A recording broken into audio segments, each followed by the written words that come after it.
Report Network has a new and exclusive line of clothing. First up, the Jiu-Jitsu Rash Guard. This isn't just gear, it's a statement. A commitment to eco-friendly battles on the mats and waves. And for those who live by the bold champion spirit, we have something special. A line for men and women designed not just for the fight, but for life.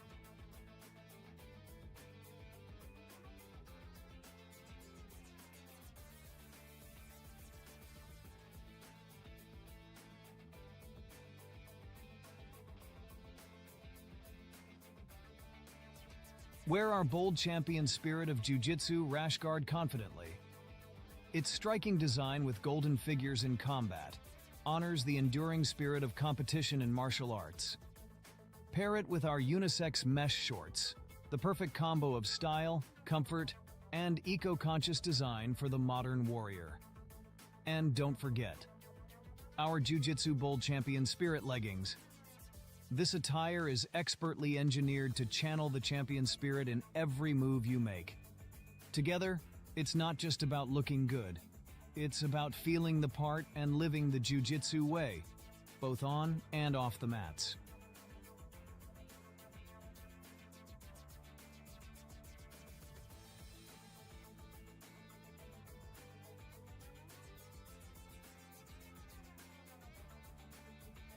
Meticulously crafted for the yoga studio, the gym, and beyond, blending style, comfort, and the heart of a champion. Wear your passion, embody sustainability, and elevate your practice. Join the league of athletes who wear their values as proudly as their belts. It's more than clothing, it's a way of life. Ringside Report Network, where champions dress for success, sustainability, and the spirit of the sport. Attention to all professional wrestling fans and followers of the legendary Johnny Genesis North. We are releasing a must-have collection of Johnny North merchandise in our store at merch.ringsidereport.net, starting with our limited edition Johnny Genesis North 3/4 sleeve t-shirt. With a unique design capturing Johnny in action, this tee exudes raw energy and intensity through its versatile 3/4 sleeves for any weather. Stand with our legendary co-host, Johnny North. Make a bold statement in the wrestling community by getting yours today, exclusively at merch.ringsidereport.net. Get ready to amp up your betting game with Ringside Report Network's latest knockout offer. We've teamed up with our pals at bet99.com to bring you something that will shake up the betting world. Dave's Picks with boosted odds. Here's the lowdown. Normally you see odds like -200 over at Bet99, right? Picture this. We hit up our buddies at Bet99 and worked out some magic. Suddenly those odds? They're looking a whole lot sweeter at -150. That's right, and we're all about getting you those exclusive, juiced up odds, only for the Ringside Report Universe. So here's the game plan. We dish out the picks, and you keep those eyes peeled. You might see a number on Bet99, but hold up. Wait until Saturday morning rolls around. Thanks to those boosted odds we've snagged for you, those numbers will look much better. I'm all for Bet99 doing great, but let's not kid ourselves. We want to win big too. It's all in good fun, and hey, it's part of the thrill of the game. They're in on it, and we're in on it. It's all about having a blast while pocketing some extra cash. Ready to take advantage of those boosted odds? Go to the special Ringside Report Bet99 link on your screen. We're all about seeing how much we can boost the odds for you, our loyal viewers. And a huge thank you to Bet99 for their support of the Ringside Report Network.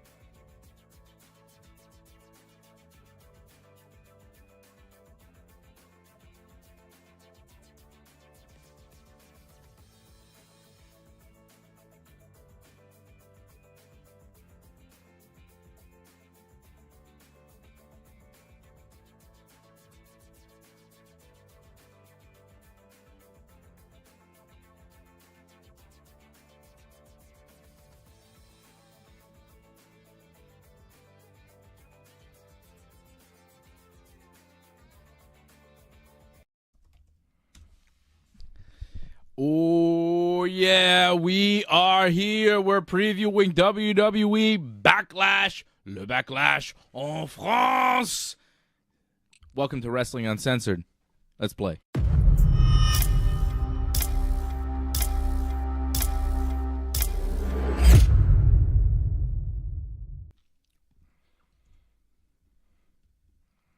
How are we? How are we living? How are we feeling? How are we all doing?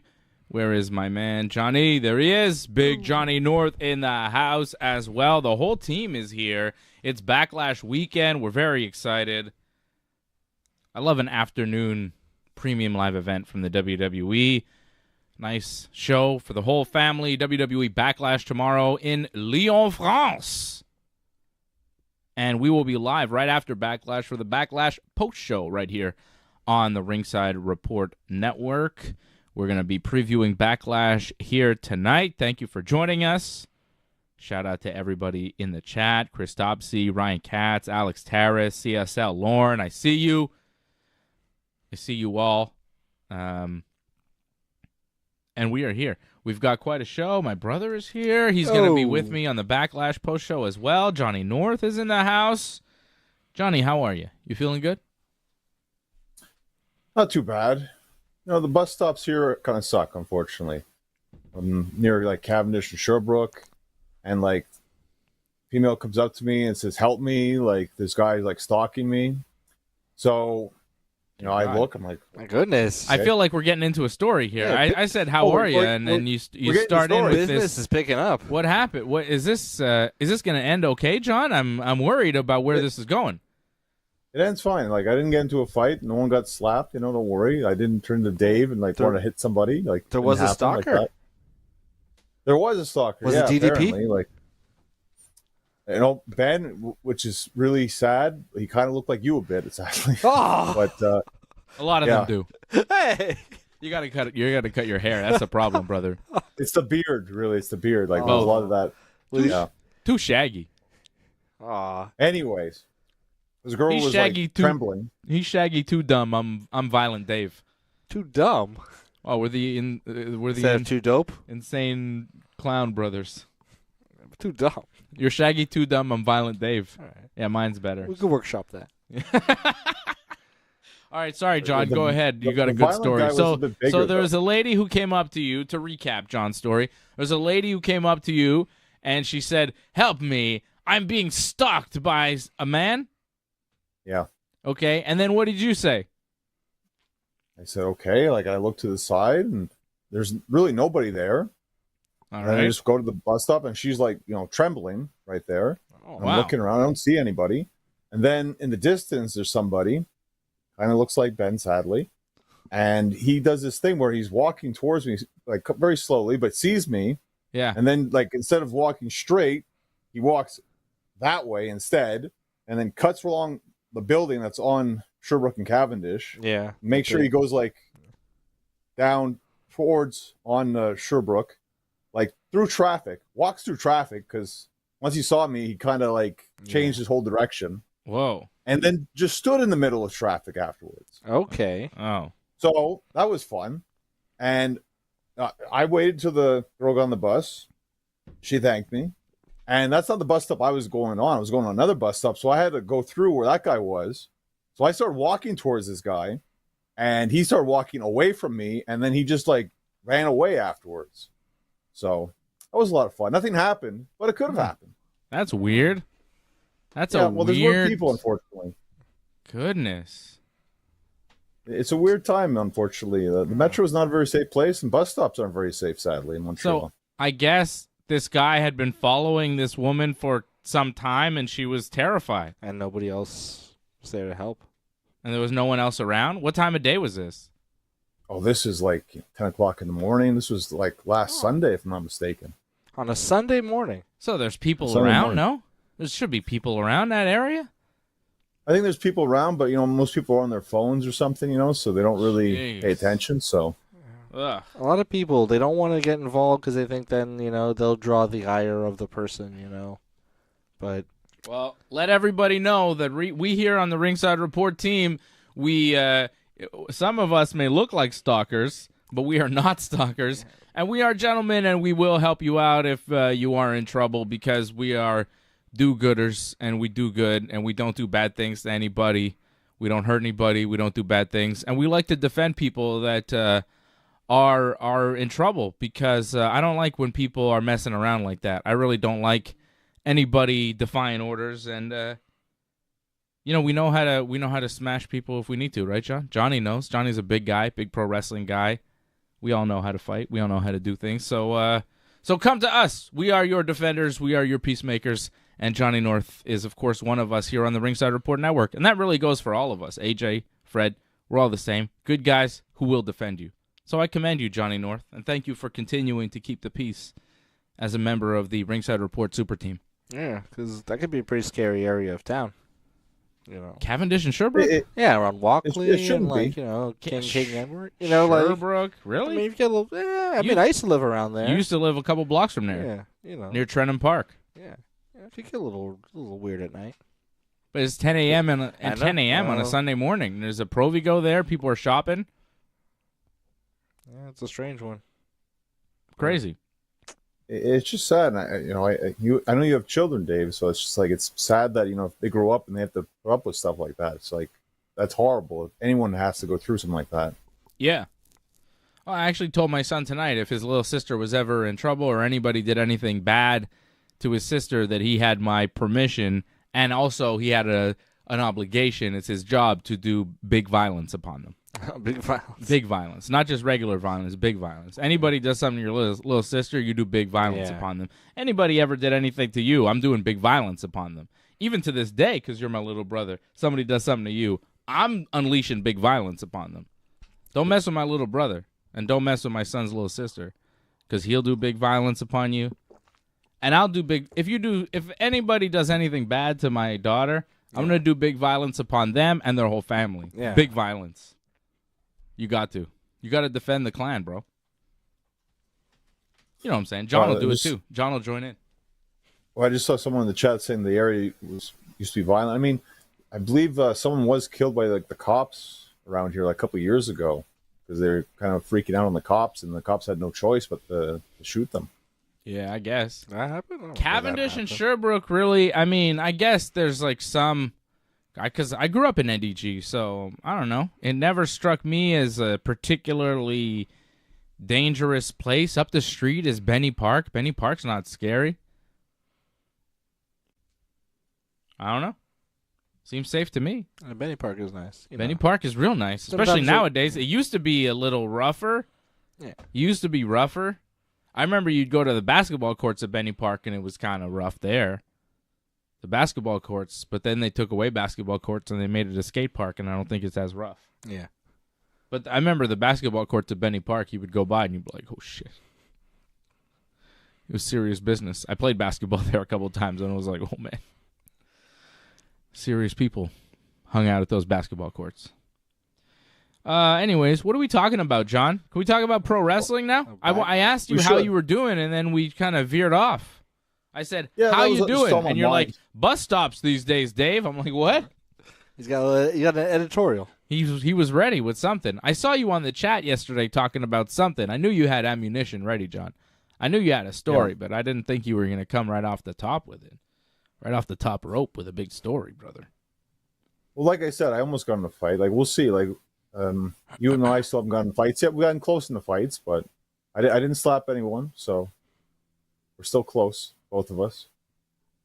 Okay. I can't imagine someone would see you in the street and be like, "Yeah, I'm gonna take that guy on." Yeah, if I saw you in the street, John, I would walk the other way too. I'd be terrified. I'd be like, if I saw you looking mean at me and I didn't know you, I'd be like, "Oh shit, I'm getting out of here! Look at that guy; he's huge." You use a big booming voice, You're like, "Hey, I want to talk to you." I'm like, "Who me?"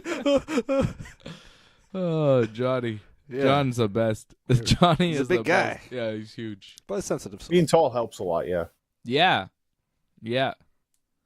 It's good. It's good. I'm not tall, but you can tell on my face that I mean business. Yeah. When I'm down to, you've seen the... Because you're calm. Yeah, you see people go, uh-oh. Yeah. You're very calm is what it is. You're very, you enunciate your words very carefully. I just cleanly. explain what's about to happen, and I go, "Do you want this to happen?" They're like, no. No. They're like, okay. I've then. actually asked people. I'm like, you want to fight? They're like, yeah. I'm like, do you know how to fight? I'm like, have you trained to fight? And they're like, well, they don't understand because I'm asking them. I'm like, are you prepared for this? Like, because I'm asking some questions. if you're not prepared for this, because like I like to fight and I practice it. It's fun for me. Yeah. So if you want to do that, we could do that. But it might not go well. And I just want to be clear before I start. You have a chance to turn away here. No shame. That's it. There's no, you've got no balls or nothing. I don't want to go fight people in the street. But if people are trying to do things to me, as has happened in the past that you've seen, people just, who knows? People, I just calmly explain to them, like, well, it could go this way. I don't want to choke you unconscious, but I will if I have to. And they never do. They usually back away because they understand that I've never had to do it. Yeah, because most people think a fight is just wildly swinging your arms. They don't consider other elements. The closest I've had to do is I just grab a guy's wrists and be like, grab the wrist, and then they kind of go limp because they realize, oh, this guy's too strong. That's it. That's it, John, and that's usually what you got to do, man. If somebody needs your help, you just kind of stand there. You look like you mean business, and as long as you do mean business, the people usually back away, right? That guy, he didn't want anything to do with you. You stood there, you meant business, and, he's not going to mess around. Yeah, that's what Simple happened. enough. I know the story that you're referring to. I know that happened to you as well. And I also know a story like when you were at a wrestling show and someone was in your face and you kind of had to put them down a little bit. I think it was in Chattagate, if I'm not mistaken. I don't know if I know the story. I don't even remember. I don't know what you're talking about even. Oh, there was a wrestler. I believe he had been drinking a little bit and he thought he was kind of cocky. You didn't particularly like his gimmick. I think you're remembering it now. Yes. And yes. Is this something we could discuss off air? We could talk. Maybe we I don't should want to. talk. We don't have to say his name, but yeah, he was a wrestler, and he thought he could take you. He thought But he I could told take him- me, and Yeah. and I found it hilarious, and I was like, and then we kind of like cleared the room. Yeah. Right? Wait, I've And never I heard this told him story. like he didn't want this. Like he was in a lot of trouble. He needed to get out of this. Yeah, 'Cause he was in trouble. I told Yeah. him that. because he's a worker and I'm a shooter. It's a difference. It's a total How did this come difference, yeah. about? They were drinking. They just start or like I don't know. talk on Twitter. We're or friendly. something? I don't dislike the guy. We're friendly, but he's a wrestler and he was, I don't know, saying something and trying something, and he wanted to like. He was being disrespectful. Let's just yeah, say that. He little- was being disrespectful. Yeah, maybe thinking he could beat me up or something, and I was like, okay. He's like, yeah, I gotta, and I was like, okay, and it was crazy because like he was like, okay, and I was like, I was so excited. I was like, this is great. I'm just gonna beat this guy up. This is gonna be so fun and quick, and I'm gonna show Johnny, and he's gonna watch me beat this guy up. It's gonna be hilarious. And then I remember kind of grabbing him and pushing him into a wall, and then he just kind of gave up. Like he just, Oh, that's it. John, yeah, he didn't want anything. Like I just kind of grabbed him and he got double unders, I think maybe. And then, What year was this? oh, it was a long time ago. Tatanka was there. Oh, the Yeah. Tonka Remember show. that. Tatanka was there, yeah. Oh, that's pretty cool. You kind of like, I don't think Tatanka saw, oh, No, but I he think was in the building. He came Tatanka later. was in the maybe building. he got word. Tatanka was in the building, and I think, Was that when he introduced himself as Chris to you, and you're like, no, you're Tatanka? yeah. Yeah. I think Frenchie Martin may have seen, though. Oh, it's very possible. Yeah, I think Frenchie was there. Frenchie was there. Yeah. Frenchie. Yeah. Right, because the fight, I don't recall much of a fight. That's why I barely remember it, because I was like, I remember thinking, this is hilarious, and then it didn't really go anywhere, because he quickly realized that he was in too deep, I think. Well, that This and is I you kept from telling 10 him. years ago. Yeah, me now Well, is yeah. crazy. Man, me from 10 years ago, I sucked. Compared to what I am now, holy shit. Yeah, but you still could have taken him. So like, Yeah, it yeah, was yeah. best for him to get out of that situation. Yeah. But it would have been He- way worse today. Would have been way quicker. I don't know. You didn't have kids back then. I find you're a little bit, like, No, kinder John. hearted. But No, believe me, I'm way more dangerous today than Yeah. I've ever been. Having kids actually probably makes you more dangerous. Yep. Because you have that to fight for, You But it's just I've got way more experience on the mats. I've just got way more jiu-jitsu experience. I'm better at jiu-jitsu than I was 10 years ago. Much better. Like much better. So, yeah. No, well, he's out today of business, so don't worry about I'm it. the best I've ever been today. I feel pretty good. I'm in good shape. I'm lean. All my pants are falling off me. I got to buy new pants. I'm like losing. Wow. Yeah, no, I'm pretty good these days. Not bad. And production says you're dangerous. That's nice. Good. Dangerous Dave, baby. Still Dave, still dangerous. Yeah. But So we should talk about wrestling, I guess. yeah. Yeah. But there was no fight, right? There was no fight that I remember. It was a bit of a scuffle and some words said, and like him thinking like, "Oh, I could take him," and me saying, "No, you can't take him. Get out of this right now." And then, like you said, there was a little bit of a push, and then he's like, "Oh, I'm sorry," kind of thing. And then I said, "Like, I told you, like, don't do this. Get out of this." Yeah. Yeah, people realize pretty quick. It doesn't take long to figure it out, right? Because once you're like in a terror, it's like as soon as I scoop you or grab you or put you, like Or you grab the realize wrists. like I kind of like I have an understanding that maybe you don't have, and then you're like, oh shit, I don't know how to do this. You're you not know? making it up as you go along. No, I'm not pretending like there's a system to all of this, right? Yeah. And he had to wrestle twice for whatever reason. I don't know why, but I think that's he may have been agitated for that or whatever reason, or something got him, and he decided he was going to pick on you or something. And that was a big mistake. Yeah. Well, didn't go anywhere. Yeah. But I don't like to fight people. I like to do it in jiu-jitsu, and I like to just, play. And we tap, and it's over. I like to get beat up, quite frankly, because then I'm learning some shit. I learn a lot by beating people up, too, but, winning at jiu-jitsu, you learn, but, losing at jiu-jitsu, you're learning a lot more. So losing a fight is actually better for me in the long run. It hurts sometimes, though. The ego.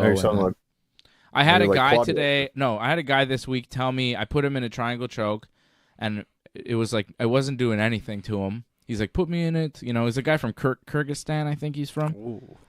He's a very tough guy. He's very strong, and he told me in his thick accent, "It's like a girl. The squeeze is like a girl," and I'm like, And you were trying. and I was like devastated. I was like so sad.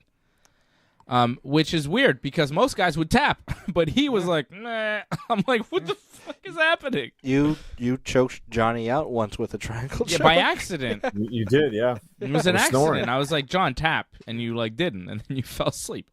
You woke up quick, but this guy he's crazy man. strong. It's like the type of guy where he'll grab your wrist, and you can't circle away. No, You have to stuck. get your other hand involved to push and pull. You have to grab my wrist to push, to push my wrist away as you pull. Usually, you grab my wrist. I'll just do this. Yeah. And I'll circle out. This guy, you try to grab the wrist. He grabs your wrist. You try to circle out, and you're like, oh, you're not moving anywhere. It's crazy. Some people have nuts grip that you just can't deal with. Yeah, this guy is crazy. And you look at him, and he's not big jacked, He's kind of wiry guy, but grip like a vice. Oh, but It's he bananas. was farmer strength. He's been doing Sambo for a long, long time. It's a Sambo wow. guy. It's when you grapple for a really, really, really long time since you're a child, you're good. He's good, man. I like him. He taught me some cool moves, some Sambo moves, some leg lock shit. It was good. I was like, whoa, what's this move? What's this? He put it on me. I'm like, fuck. I'm like, okay, do it again. Oh, shit, okay. Because I have to see it a few times, but it hurts. It hurts. God, I love jiu-jitsu. Okay, John, let's talk about pro wrestling now, not jiu-jitsu. We'll talk about the Yankees beating the Tigers. Is Doug here? Doug, where's Doug? Oh, Doug's not live. Doug will be watching this show later. Hey, Doug, the Yankees walked off the Tigers in the bottom of the ninth. Doug is one of our members. He's a big Tigers fan. He's always talking about the Tigers. And the Yankees beat the Tigers tonight 2-1. Bottom of the ninth. They were down 1-0. They came back and won 2-1 in the Bronx. Yankees win. You love to see it. God, I love to see it. Love it so much. It's a 3-game series or 4? 3. Our last 4-game series didn't go too good. Beat Corbin Burns. Yeah, but then we lost 3 out of 4 to the Orioles just past 4 days, and it was pretty tough to sit through. I did not enjoy the series with the Orioles. They lost big time. It sucked. They weren't hitting either. It was really disappointing. You knew this when the season started, that the Orioles were the best team in the division, so. I didn't know that. I thought the Yankees were the best team in the division. Stop telling me what I know. I disagree with that, but That's right. their bullpen's not as good as it was last year. I don't think they're the best team in the division. I think it's still the Yankees. And we'll see at the end of the season. Season's not over yet, so wait and see. That's right. We still don't have Garrett Cole. So wait till Garrett Cole comes back. We'll see. And Dominguez. Okay. Pro wrestling, John. This is a pro wrestling show. We should really do it. You have derailed the show. This is all your fault. I'm blaming you for all of this. We've gone 20 minutes without a single SmackDown talk. I think this is more entertaining than SmackDown, to be honest, but let's go with SmackDown. Is it? Fight stories and, Yeah. I guess it's all fight stories, basically. Fight stories and shit. Angelo wants to know what happened on SmackDown tonight, though, you know? He wants to know. He wants to know. They were in France. Not much. That was cool. Not too much, right? Good crowd. The crowd was awesome. The crowd was very good. The crowd was hot. They're in Lyon, France. They recorded the show this afternoon. And the French crowd was very excited to see them. Kevin Owens got a great reaction speaking French doing the Kevin Owens-Randy Orton show. Paul Heyman came out, did a promo with them, talking about the match with Solo and Tama. Solo and Tama came out and attacked them. I thought the promo was solid. I like Kevin Owens' interaction with the crowd. The crowd was loving him. Paul Heyman was great. I really like Kevin and Randy together. I think their chemistry is fantastic. I really liked when they invited Paul Heyman into the ring. And then Kevin's like, if you invite him in, Randy, you can't RKO him. And Randy's like, And then Heyman's like, I'm going to stay on the apron. I liked all that. I liked the kind of interaction between Kevin and Randy. They work really well together.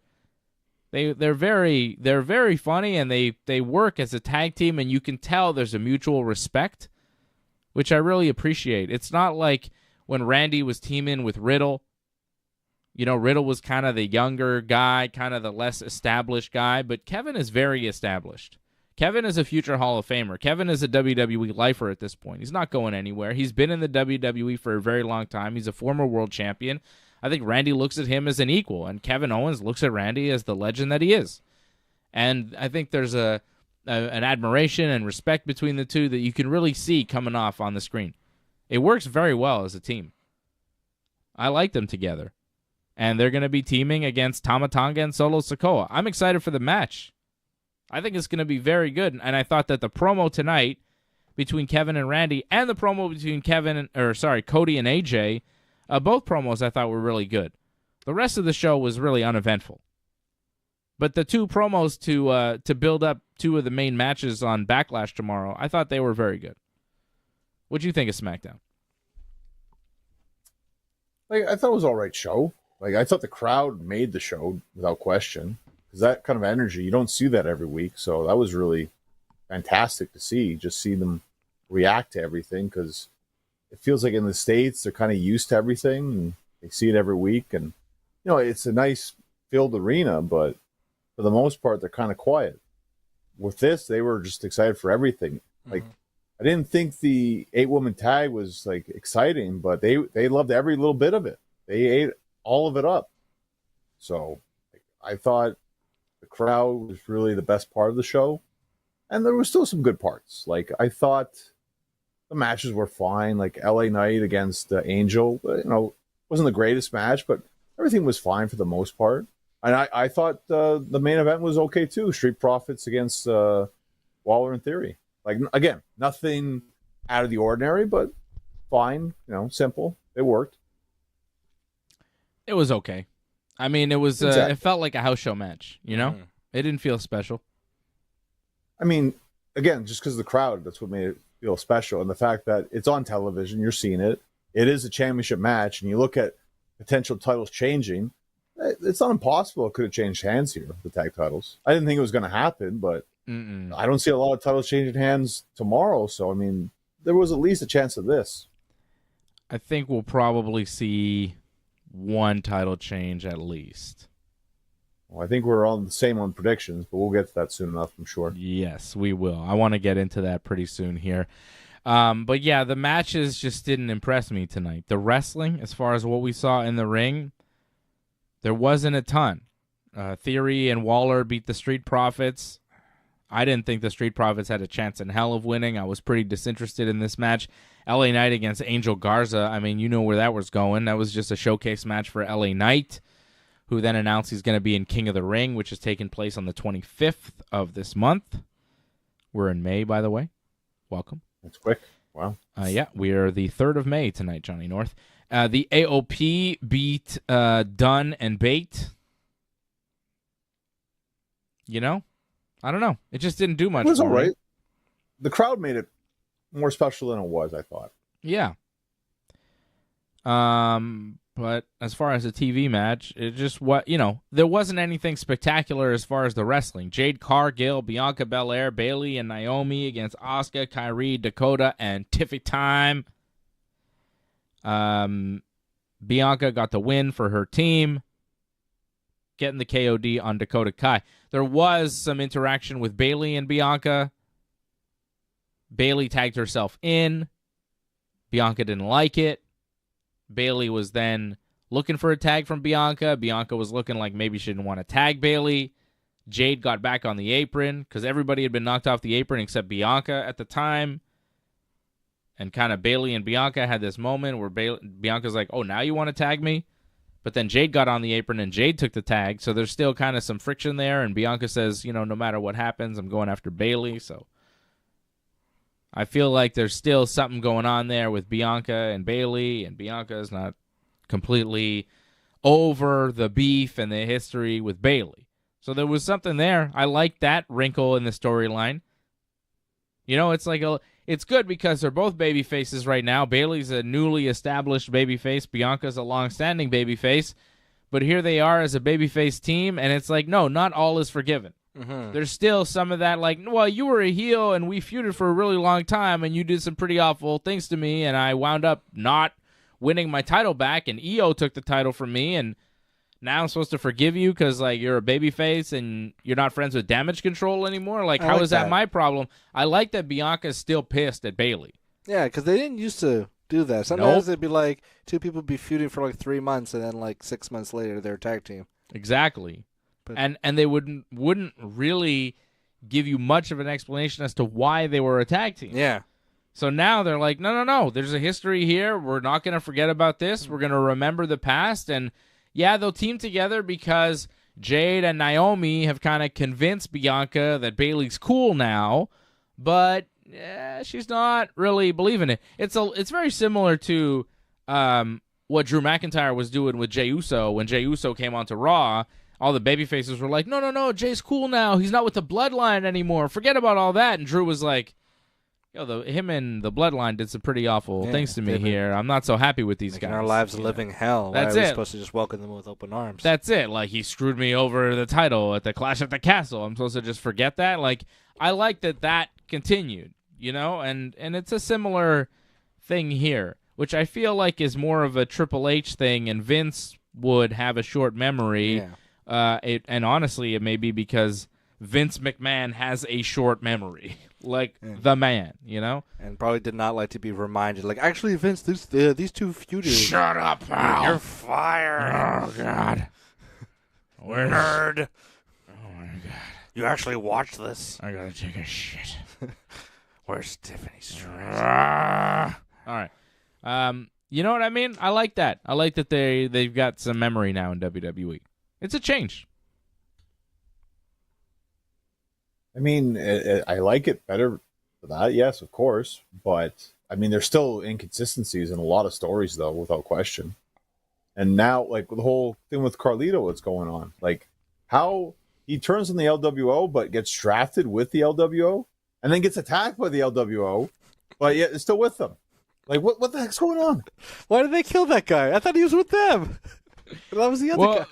Well, because he's still wearing an LWO shirt, too, which is ultra confusing. And then he gets attacked by another guy wearing an LWO shirt. And you're like, they're not together? Why are they not together? They have the same shirt. But Carlito's is like an American version. It's got like a USA print, and Dragon Lee's had like a Mexico print. So maybe it's like Mexico LWO versus America LWO. Like I don't know. Los Ingobernables. Maybe it's Puerto Rico LWO versus Mexico LWO because Carlito is Puerto Rican. So maybe there's beef there.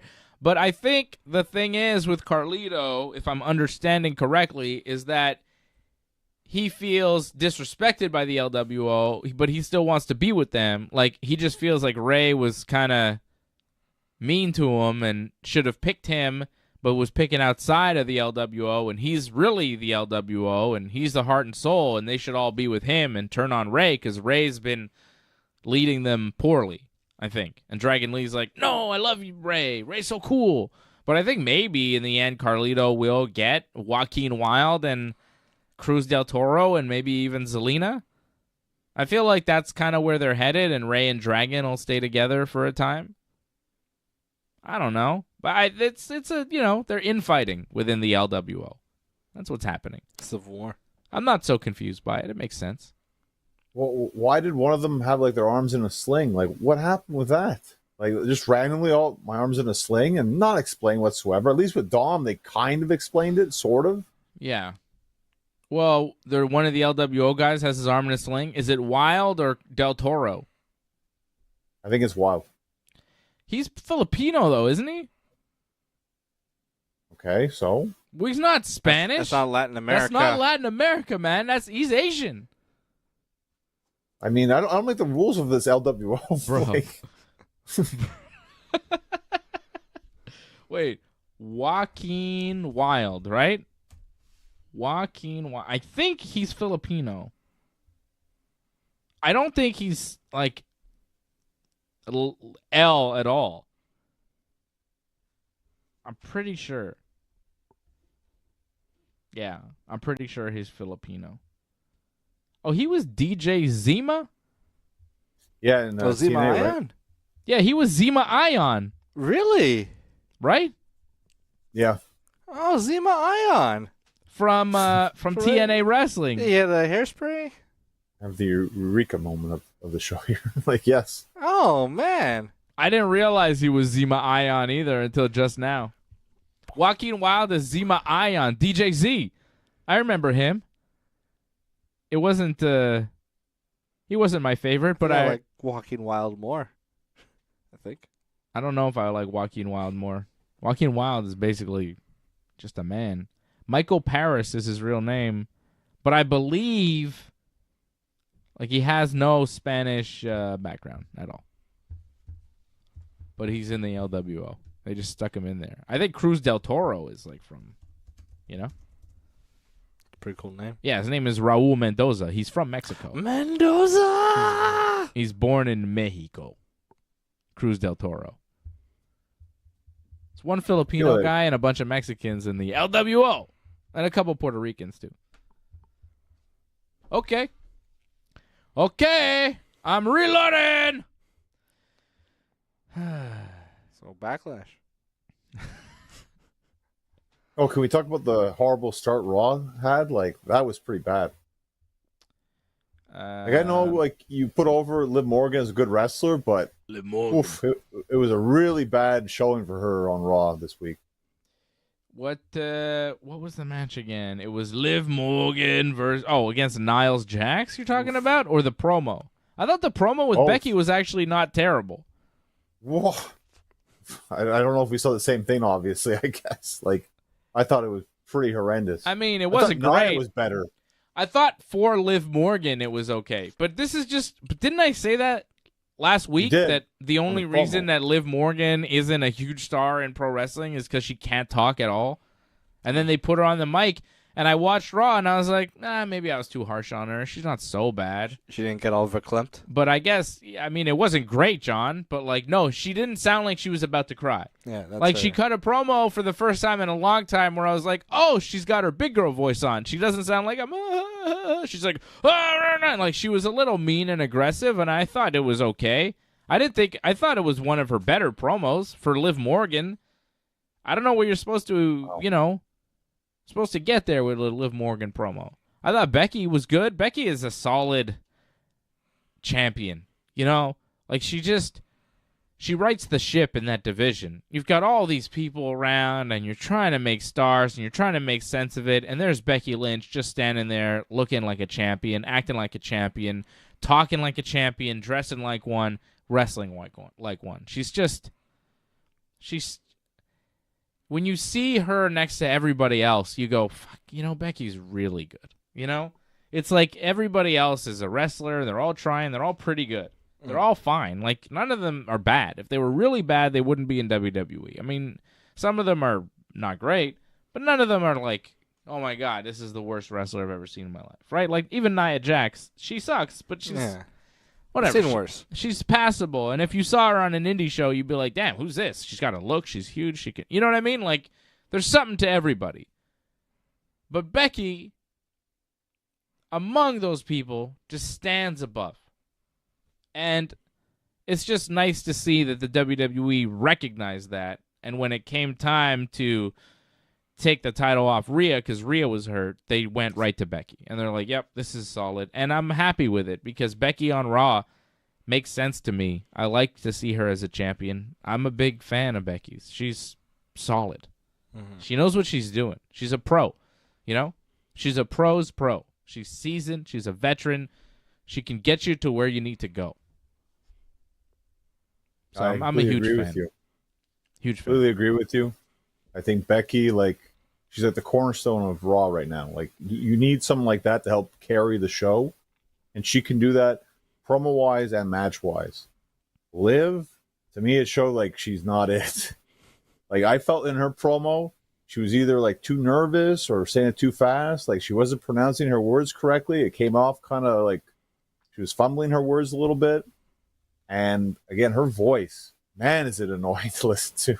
Like, I don't know if she's trying to be more evil or hateful, but it doesn't sound very good when she does that. Plus, is she a baby face or a heel? Because she comes off she's kind of mean, yet she's clapping fans' hands. What are we doing here? I don't know. Who's the face? Who's the heel? I don't know. It's weird with Liv Morgan because when she took out Rhea, it seemed like kind of a heel move because the fans love Rhea so much. But Rhea is technically a heel. And then Liv had that match with Nia Jax, and Nia's clearly a heel. So I guess they're making Liv a babyface, but then Liv is also kind of being mean to Becky, and Becky's a babyface. So I guess Liv is somewhere in between. Right? I mean, how else are we supposed to qualify her? If she's going up against Nia, she's a babyface. She's injuring Rhea. I think that's kind of in between because people like Rhea, but she's a heel. And then going up against Becky, I think Becky's mostly a babyface. So, I don't know. I don't know what Liv is. It seems like Liv and Becky is where they're going. They're not doing it at Backlash, though. Maybe at King and Queen of the Ring in Jeddah? I don't know. They did say, I think, near the end of the show, she is getting a title shot one day. So, but let's talk about the match, though, because her baseball slide, one of the worst baseball slides I've ever seen in my life. That was really horrific. And then, the idea of smashing Nia's head into the ring post 10 times, right in front of the referee, by the way. But that made no sense whatsoever. And then she just gets up right away, Nia, afterwards, oh, well, whatever. My head just got smashed in the ring post. Doesn't matter. And her finish. And again, maybe you can blame a bit on Nia, but still, if your finish comes off that bad, you can't end a match like that. Come on. Yeah. Yeah. Her finish sucks. In general. I feel Becky can do it good. It depends who hits it well. Becky can hit it well, but if they can't hit it well, you can't end a match like that. It's just it ends flat. She kind of goes from the side, and then she kind of falls back. She does a thing on the ropes, right? Yeah. It's fucking ugly. R-Truth kind of used to do that move too. Where, it's a terrible finisher. You take the bump. It ruins all her matches. Yeah, she bumps with it. Yeah. And I feel like that's the match. It always ends the match on a sour note. It never ends the match on a big pop. Just do a DT. Yeah, something simpler. She should simplify really what she's doing, and maybe she'd be better. But yeah, I'm not a big Liv Morgan fan. I think that she is very much improved from where she was, but that doesn't mean that she's at the level of a Becky or, the thing with Liv Morgan is that she's been around for a little while now. And there's new ones coming up and passing her by. So you can say, well, Liv has improved, and that may be true. And that's great when it's just Becky and Bayley and Sasha and Charlotte. Okay? But now, well, Becky and Bayley are there. Strong champions, both brands. Excellent. Charlotte, hurt, she'll be back. Mm-hmm. Rhea, hurt, she'll be back. But then you have Tiffany Stratton, who's been wrestling for 3 years and is already 10 times the wrestler that Liv Morgan is. So you say, okay, well, Liv Morgan's been in the company for 7, 8, 9, 10 years. Who knows at this point? A long time. Yeah, Riot Squad feels like forever ago. And she is where she is. And Tiffany Stratton is brand new and killing it. Jade Cargill is brand new. It's okay. And, no, but compared to Liv Morgan, the look, the promo, the charisma, the size, the size, the believability. There is a uniqueness to Jade Cargill that is not there with a Liv Morgan. And you can say this about a lot of the women that they have on their roster. There are some women that are fine, passable, improving, and that's nice. But then there are women in NXT that are actually there, that are at the level, that aren't trying to compete with Liv Morgan. Because who the fuck is trying to compete with Liv Morgan? They're trying to compete with Charlotte and Becky and Bianca. Right? Bianca's come in. She's been in the WWE for less time than Liv Morgan. She's way better than Liv Morgan. And that's the thing. Liv Morgan is going to become completely lost in the shuffle as more and more of these women get called up from NXT and outshine her. Yeah. And they are starting to call those women up from NXT. They did a few call-ups in the draft, and they're going to continue to do so. They have athletes. They have stars. And people like Liv Morgan are going to have to improve a little bit faster. Get over a little bit more because the next class is coming, and they're passing you by. They're not passing Bianca by. They're not passing Bayley by, but the Liv Morgans, the Maxines, the Valhallas, The Chelsea Greens. the Dewdrops even, they're getting surpassed. So they're there now, but they got to look around and say, ooh, okay, I got to do something to keep my spot. Because their spot is on the line. It is. You think Liv Morgan's going to be on TV forever? When, I'm looking forward to Roxanne Perez. She's like a similar size to Liv, but way better wrestler and promo.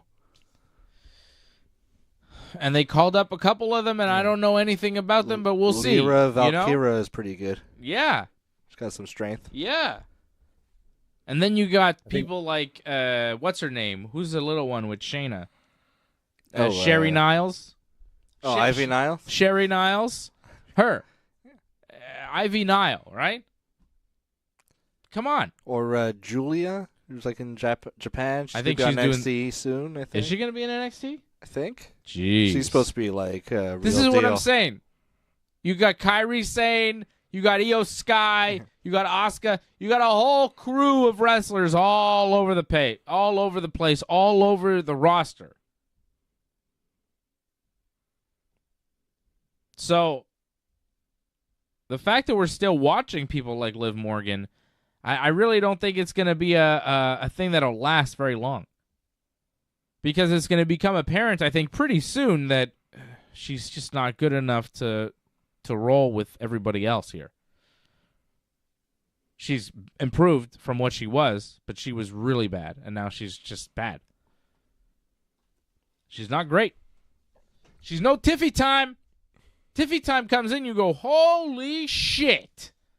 She is a megastar. Every time I see her, she was in the ring tonight, and I go, she's still standing out. Yeah. She still stands out among the pack. She's in there with Bianca, Jade, Bailey, Asuka, Kyrie, Dakota. She's in there with all these stars, and she's still looking like $1 million.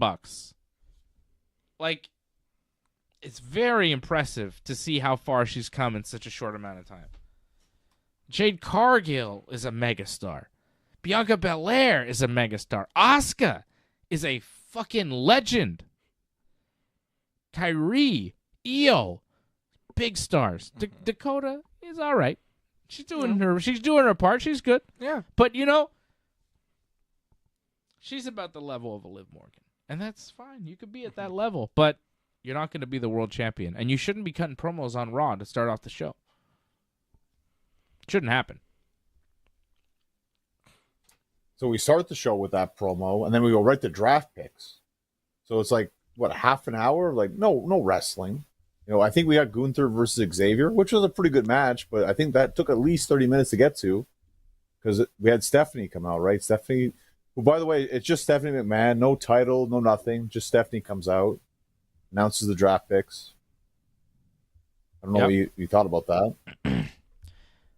They like Stephanie now. Yeah. I don't know. Is my wife... I'm a wife guy.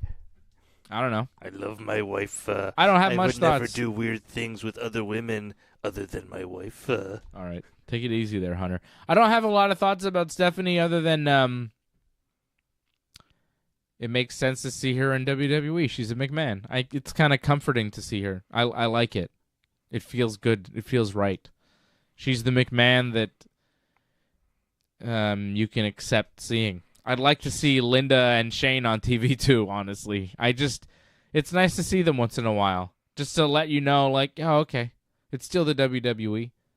It feels weird without Vince. I don't want to see him anywhere near WWE, but it's also a little, like, it's weird that he's not, it's weird to think now we're in a world of WWE without McMahons. Because to me, the WWE... It's theirs. Mm-hmm. It's their show. And the fact that they kind of don't own it anymore, it's kind of like, oh, it's not a family business anymore. Like, it's kind of sad. There's a sad element to it, which is odd. I don't know why I feel that. But it's like, it's nice to see Stephanie. Makes me feel good. I like her. All right. I just thought it was weird. No title. Like, she used to be the Raw GM. She used to be the SmackDown GM. Obviously, you can't say daughter of the founder. Do you need to? She's Stephanie McMahon. I think everybody knows. Yeah. I mean, now they do. A couple of years from now, it's just, Stephanie McMahon comes out.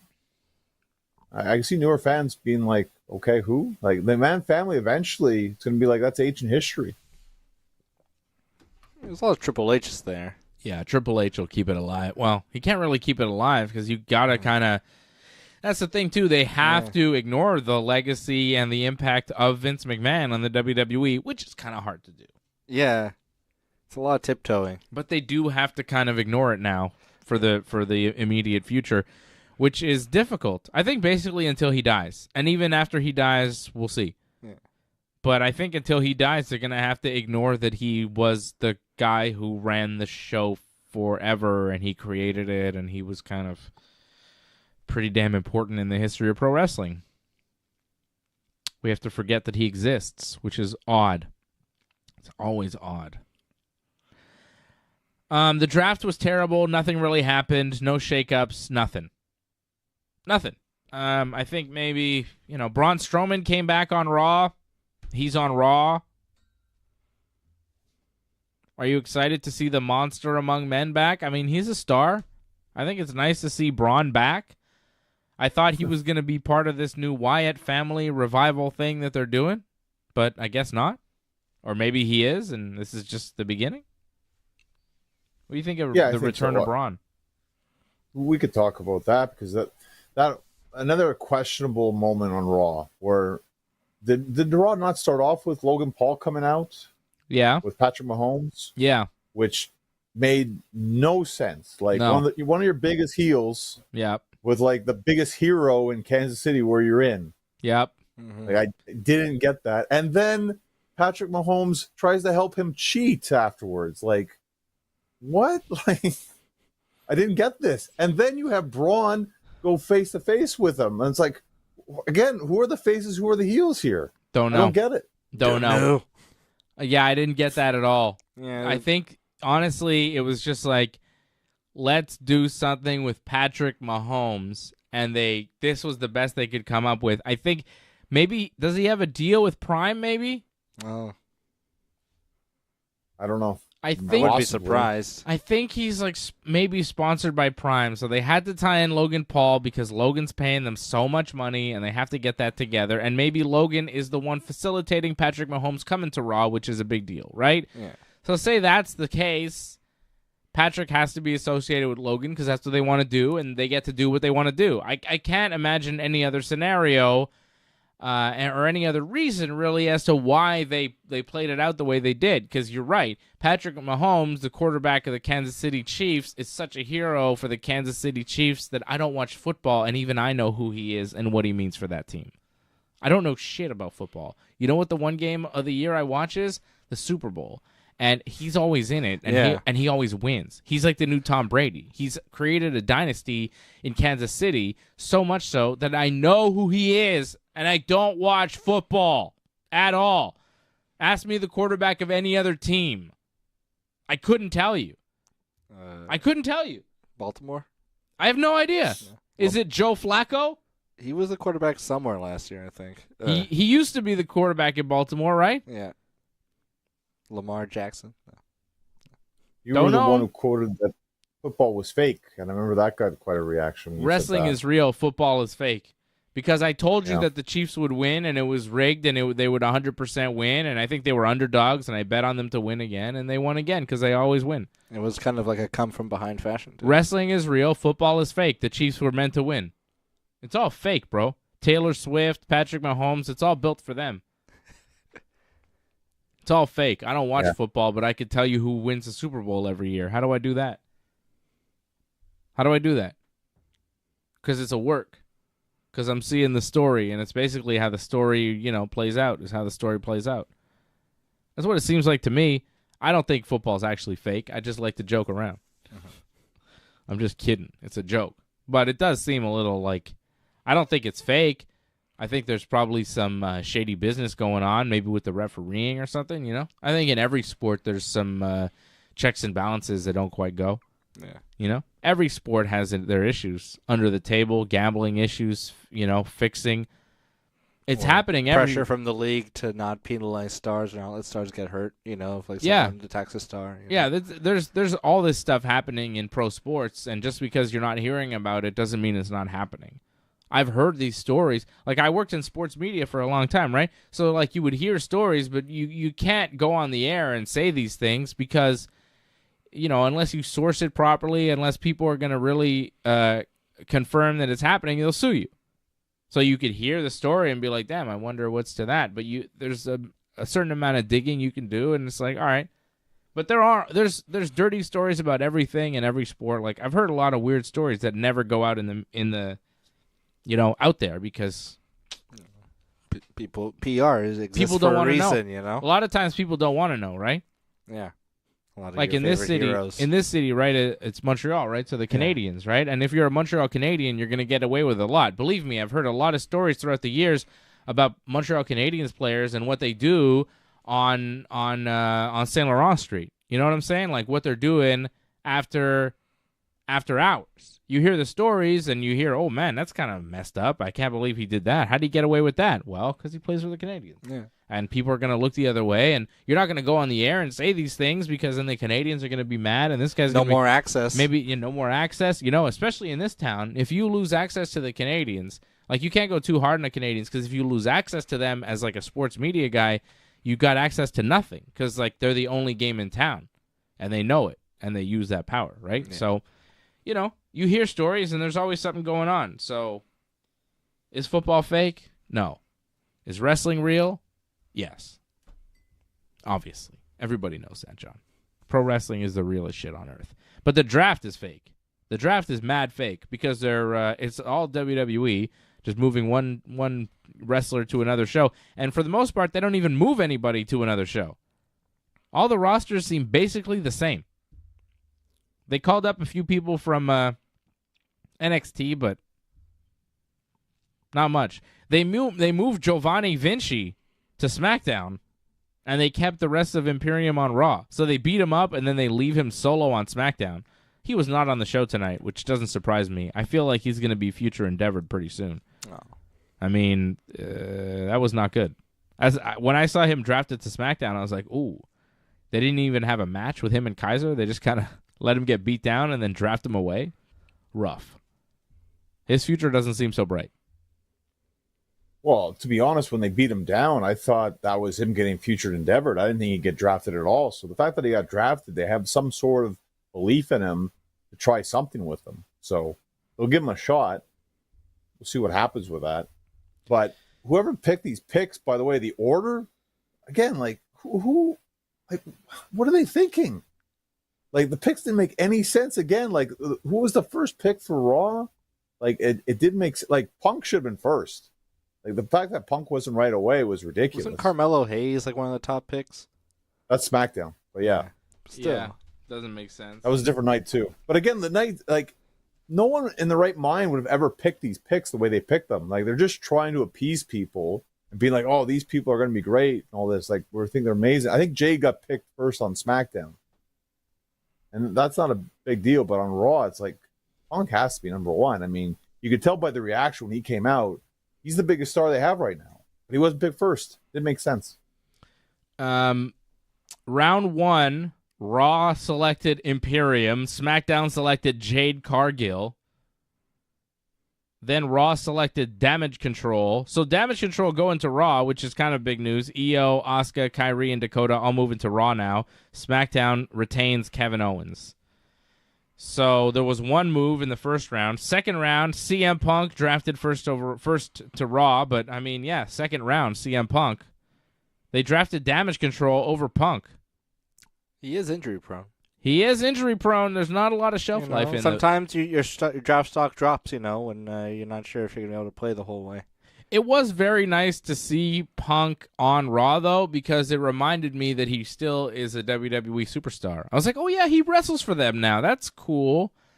Is he going to come back soon? What's the story? It seemed like he's talking about coming back soon, but now Drew McIntyre is hurt, so... Oh, for real? They were going to wrestle each other at some point, I think. Clash at the Castle? Maybe in June at the Castle, but that's next month, and maybe it won't happen, which is really rough. I think Drew's going to have to find a way to make it work. Like, how hurt can he be? Because, like, can you imagine? Can you imagine if they do that Clash at the Castle in Scotland without Drew McIntyre? It adds to his kind of storyline of, like, missing out on things, but, like, damn. Missing out because of CM Punk. You made me miss out on Clash at the Castle, Punk. I hate you so much, get in my belly. I'm like, I know this accent. Donkey! Oh, CM Punk. Yes, I'm dead sexy. I'm Drew McIntyre. Look at my sword. Get in my belly. Scotland. Sexy. Well, I enjoyed Austin Powers. Punk's promo. What? I enjoyed Punk's Fat promo on Raw this week. bastard. I don't believe he says that exactly. He said one thing that was kind of controversial, saying that people that pray are weak. I'm like, I get what he was trying to say, that McIntyre was weak for praying, but Yeah. I see some people being kind of upset by him saying that, because if I'm not mistaken, he's like an atheist, so Cool. I think some people get offended, but Whatever. I'm not offended. I wasn't offended. I'm not offended. I'm not a pray guy. I'm not a praying guy. I don't pray. It's not a thing I do. I don't, You ever pray? I don't think so. Punk ass bitch. You better not be praying. I'll kick your ass. I'm gonna try to think, like, if I went to, like, Friday services, you're supposed to, like, take a second to pray. Yeah, like, I mean... I'll bow my head, but, like, I'm not really thinking about anything. If I've been to a religious I'm not going, thing, oh, Lord, help me now. Oh, yeah, I'm always asking for help. I'm like, yo, if you're there, I don't know, but, like, can I have some money? Or, like, some chicken? Prayed for chickens. Send me a couple chickens, baby. I never get them chickens. Fucking whack, bro. There is no God. There's no God. They never send me no chickens. I'm like, send me some. How do you want this chicken delivered to your doorstep? Like someone comes and goes "Hello, I'm from Saint Hubert. I have these 2-quarter legs, but I have no use for them. Here you go." Yeah. Yeah, I prayed to the KFC guy. I prayed to Colonel Sanders. Please bring me a bucket of chicken for free, Colonel. I love you so much. Yeah, he was a real person. I was a McManist for a long time, but I had to give that up because of the allegations, which is how a lot of religions come to an end. It's true. You know? Their heads do some weird stuff. Yeah. Remember, was it the Rajneeshas? Yeah. Bhagwan. I think I might go to the one true faith, the Raelians. I think I might become a Raelian. Ray. Pray to Rael, the alien guy that from France. Oh, yeah. Speaking of France, let's talk about Le Backlash. John, Le Backlash is happening. Let's preview this Backlash. Backlash? It's in Paris, France. No, it's in Lyon, France. C'est à Lyon, quoi. On va visionner le Backlash demain. Wait a minute. It's at the same place that you had SmackDown? I think so. It's a big arena. Je pense que oui.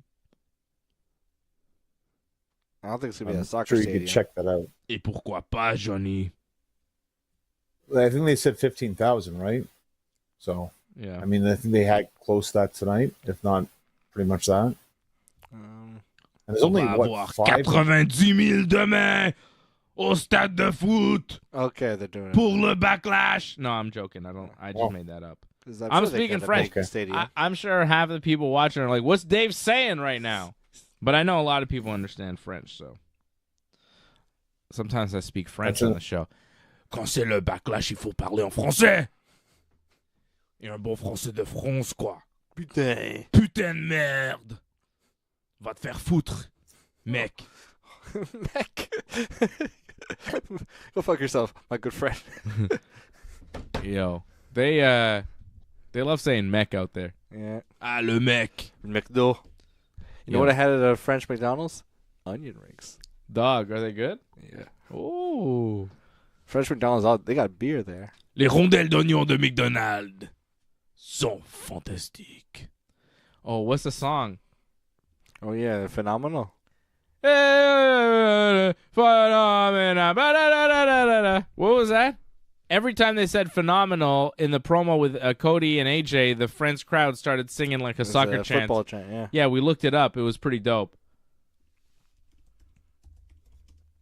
Now, I don't think I can play it. But this happened during the Cody versus AJ face-off. This is what ended SmackDown tonight. That's what you're referring Caught to. the wrestlers off guard. Yeah, it was great. Cody said he couldn't hear AJ talking, apparently, because it was so loud. Oh, yeah. They got rowdy. I love those Well, football again, chants. the energy's great. That's fantastic energy. You want that. It's good television for that. It added more to that. Like, the face-off wasn't really much of anything, but because of the crowd, it actually made that segment. And I'm sure they're going to replay that tomorrow as well.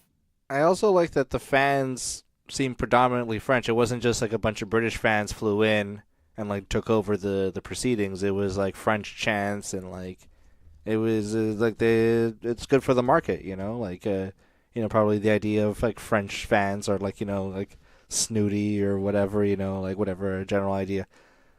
But no, they were really into the product and it's great, They loved it. Yeah. And I love that now like there's no character that's like, I'm a French guy and I hate America. Like there isn't a guy like that right now in wrestling, which is kind of rare. So they can go into France and like not have like a La Resistance kind of gimmick. Oh, that's true. Yeah, they didn't do any of that, right? It was kind of nice. Yeah. Do I have the Ironically, they teamed up again for the first time in like 21 years recently at an indie show. La Resistance? Yeah, La Resistance. They teamed. What is this? Sylvain and Grenier or Sylvain and Renee? I mean, Sylvain and Conway or Conway? What? It was Sly, it was Renee, and Conway. It was like a 6-man tag. That's pretty cool. Because they weren't together because like Renee left after Conway kind of joined and like he wanted to do his own thing. He became the French tickler. You remember the French tickler? Screw them up. Remember that? God damn. Well, of It's course I so remember funny. that. They made a guy from Quebec and a guy from New Brunswick, 2 guys from France. It's like, what?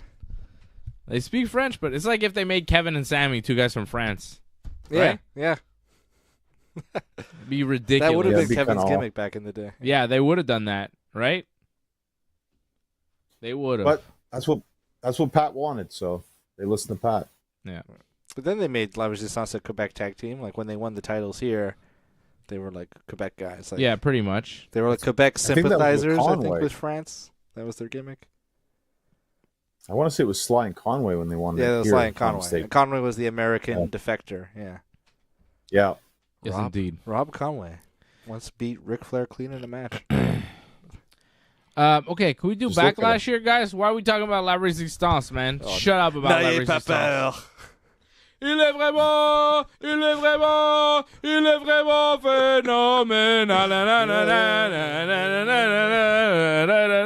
Fucking tremendous. That was a great chant, man.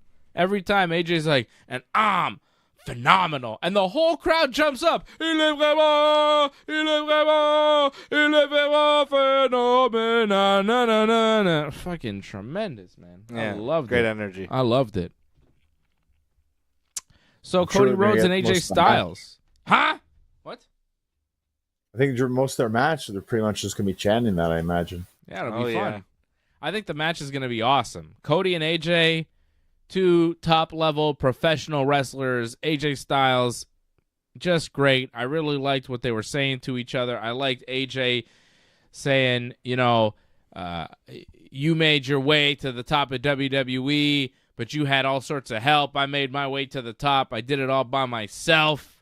You left here. You had the option. I had to fight to get here, and nobody helped me. And you've had the easy road, Cody.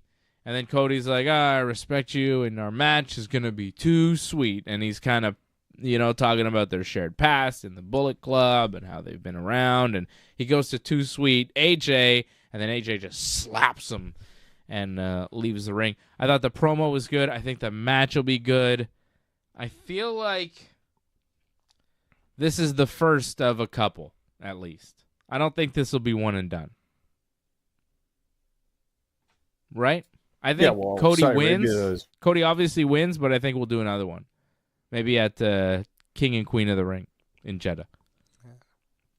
That's in like 2 weeks, right, or 3 weeks? Yeah, of course. Yeah. Why not? Makes sense. Steel cage or something, Yeah. I think we do it again. I think we have a clean finish, though. I think we see a clean finish here. Cody will win. It'll be a good match. It'll probably be the best match on the show, but it's only 5 matches, so it's not going to be too hard. And I feel there's no like crazy like backyard wrestling match, so this will be the most entertaining match you see, I think, tomorrow. I think a good way to get to a rematch would be for Cody to win, but not traditional win, hitting like 3 crossroads, like a roll-up. Where he catches AJ, but he just catches him. He gets 1, 2, 3, and it's like, oh, shit. He stole one. Maybe AJ beats him up a lot.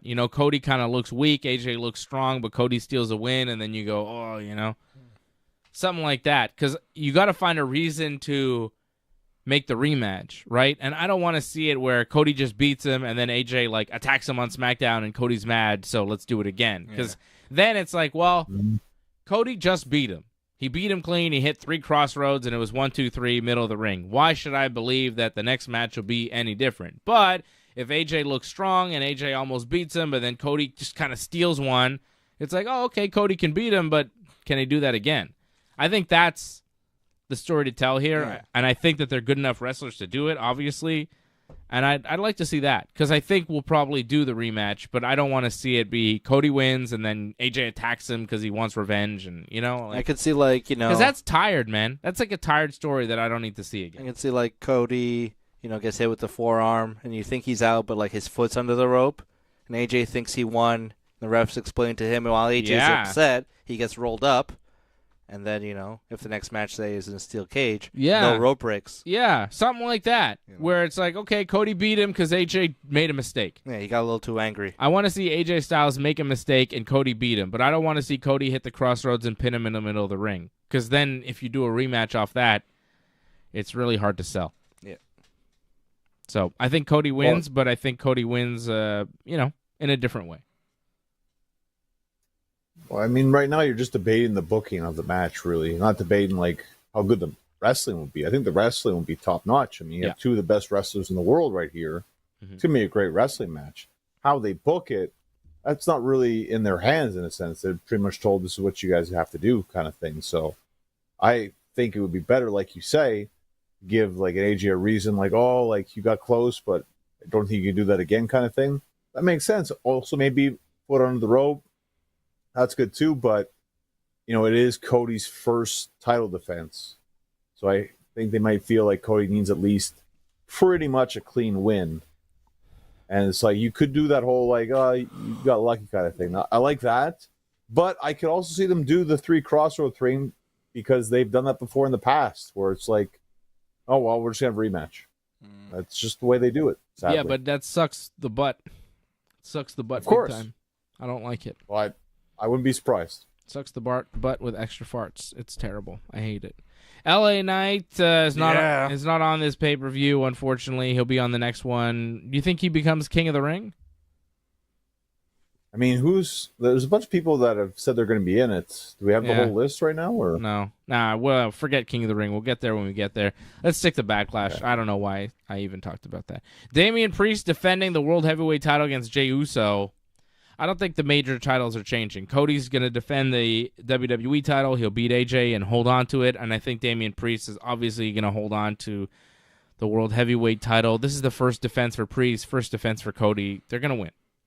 And, Jey Uso in this match, I don't buy him beating Damian Priest for a second.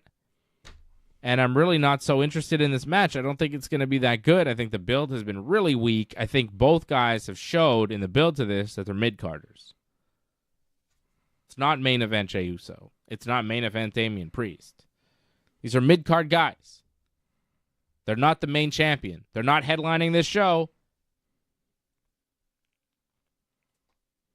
No, I get you. I get you. But first, I'll put Jay over a little bit here, where I'll say that I think he has one of the best entrances right now in all of wrestling. Like, his entrance is fantastic. The crowd comes alive for that. It's one of the best things you see, I think, in the WWE show altogether. Yes. Fantastic entrance. Great energy. So when the wrestling starts, that's where it kind of goes to hell a little bit, sadly. And that's where, you're right, he's more of a mid-carder. And I found that segment on Raw was atrocious. The whole thing where Logan Paul did the punch and hit JD, and then the stupid makeup afterwards, that was horrible. But then Jay's reaction afterwards, to me, that's what makes him a mid-carder, is like he just stands there and just like has that stupid look on his face and nothing happens, and they make Finn look like an idiot. I kind of can't stand Jey Uso just because he's kind of a little too ridiculous. I like the whole like Yeet thing. Like, that's great that that's over. The crowd loves it. That's fantastic. But everything else that he does, like, I'm not a fan. Yeah. And I think the gimmick, the theme song, the energy, people like doing this. Mm-hmm. They do. Yeah. It's about all there is, man. Once the bell rings, you go, not bad. I'm just waiting for the Usos to get back together. Put them back together as soon as Jimmy's off the shelf. As soon as Jimmy's healthy enough, give me the Usos back. Because I'm not buying this. Jey Uso's not going to become World Heavyweight Champion, and the title is such a jabroni belt right now. Damian Priest holds it. Jey Uso's the number one contender.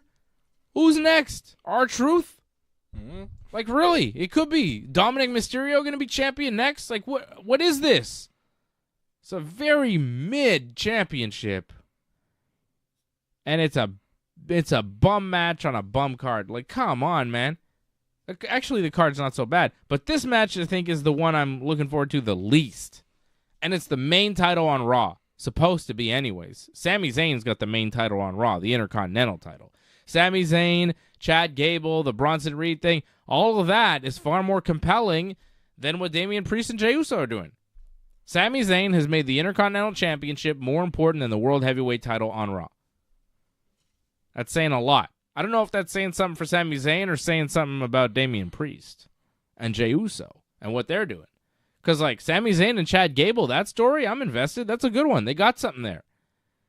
Damian Priest and Jey Uso, like, what are they even mad about? Yeah, it's a circumstance. Yeah. I don't know about tonight or tomorrow, but I could, if they have a rematch, I can see them easily pulling the belt off of Priest. You know, like, it doesn't need, like, it's not going to be 6 months, but it doesn't even need to be 3. And, like, because it's kind of like such a mid-title, I could see Jey Uso kind of being like the champion. Like, it's not a totally implausible scenario, you know, like with the heat and this, they might just be like, yeah, okay, then now you have the belt, you know, and like, if he is going to be called main event Jey Uso, they gotta kind of keep him up there, or kind of have him kind of floating around there. I mean, maybe, like, it could be a surprise. He could be Damian Priest. It's not totally out of the question.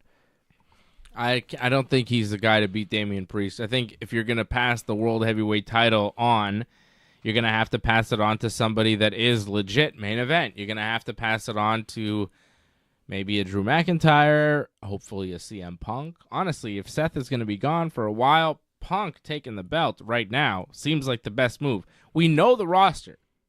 We know the Raw roster now, right? LA Knight is not on Raw. He really should be, because it'd be perfect.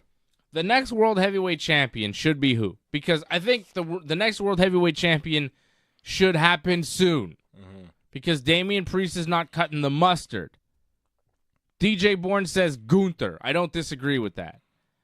But honestly, if I had to pick between Gunther and Punk, I would pick CM Punk. I would make CM Punk your next World Heavyweight Champion. Because he's the best.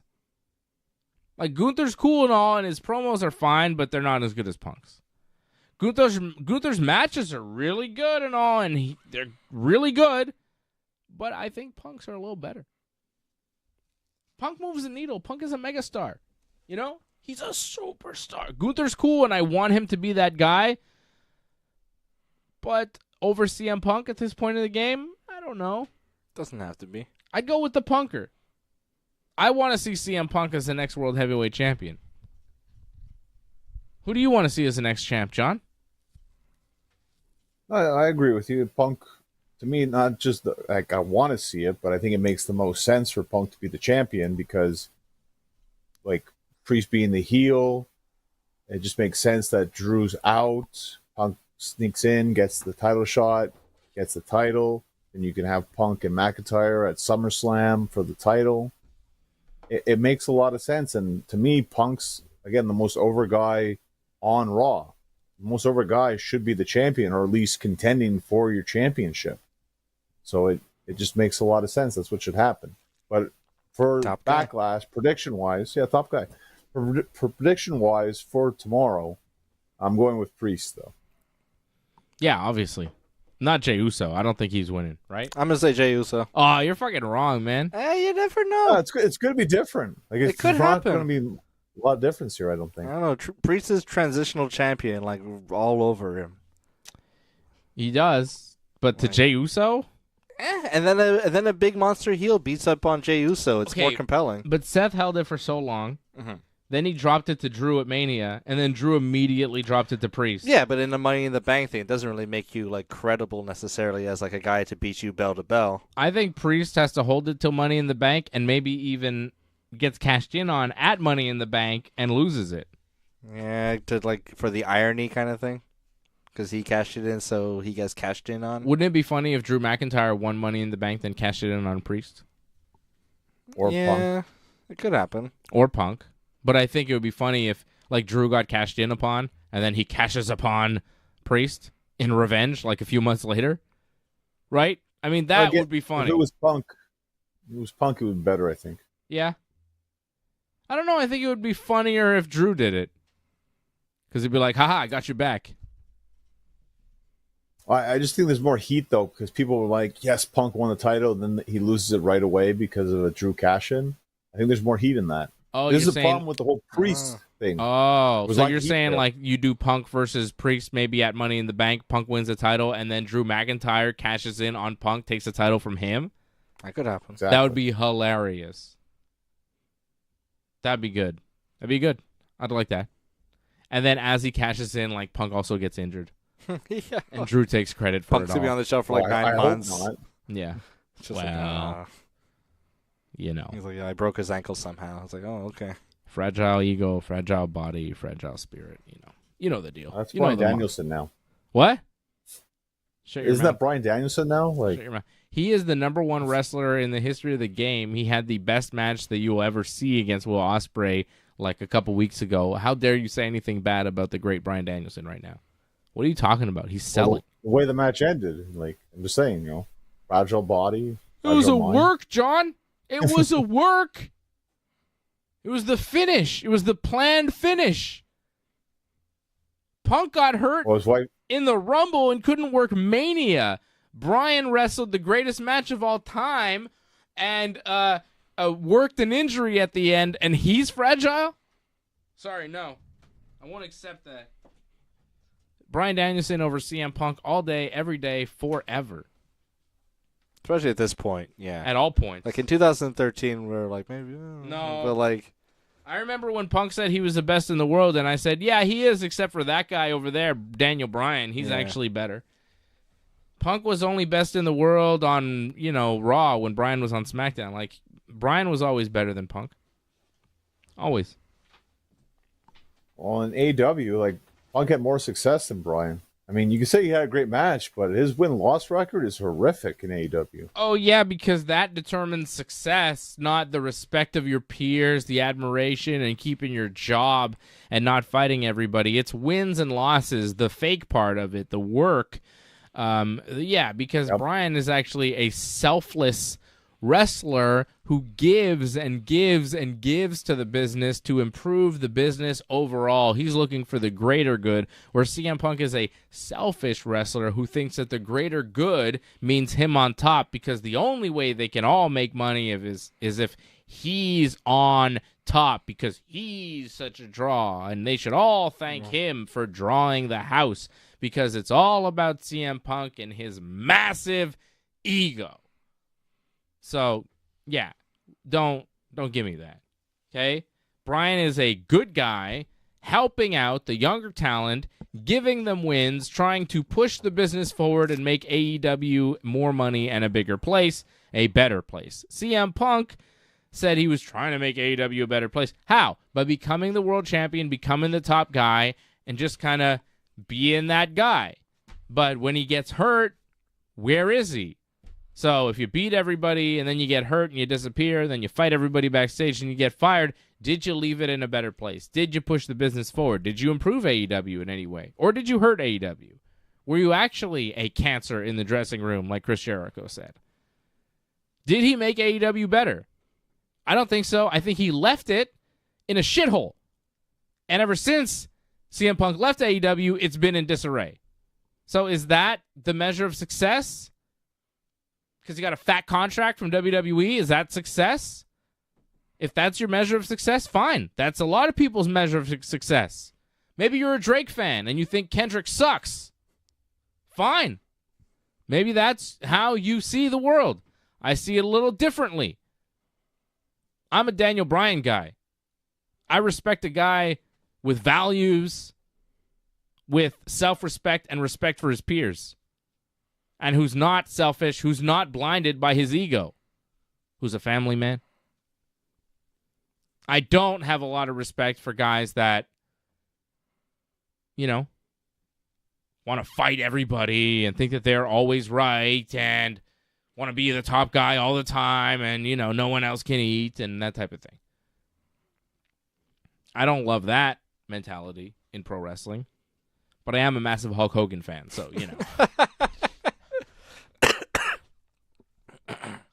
What are you going to do, brother? yeah. Well, Hogan was actually right, because he was a stupidly huge draw, and they all should thank him, because he was obviously... That's one of my favorite details in the Brett book, that if you were guys who worked on a house show with Hogan would line up to shake his hand and thank him for the paycheck. And even Brett said that in his book, and Brett hates Hogan. Yeah, he's like, yeah, like I would do it too. He's like, yeah, I'd do it because I wasn't, and I don't regret it. He didn't always work because he didn't always work the house shows. And he didn't regret it because Hogan did draw the house. Nobody's doing that to CM Punk, but CM Punk thinks they should be doing that for him, and they don't because he's not that guy.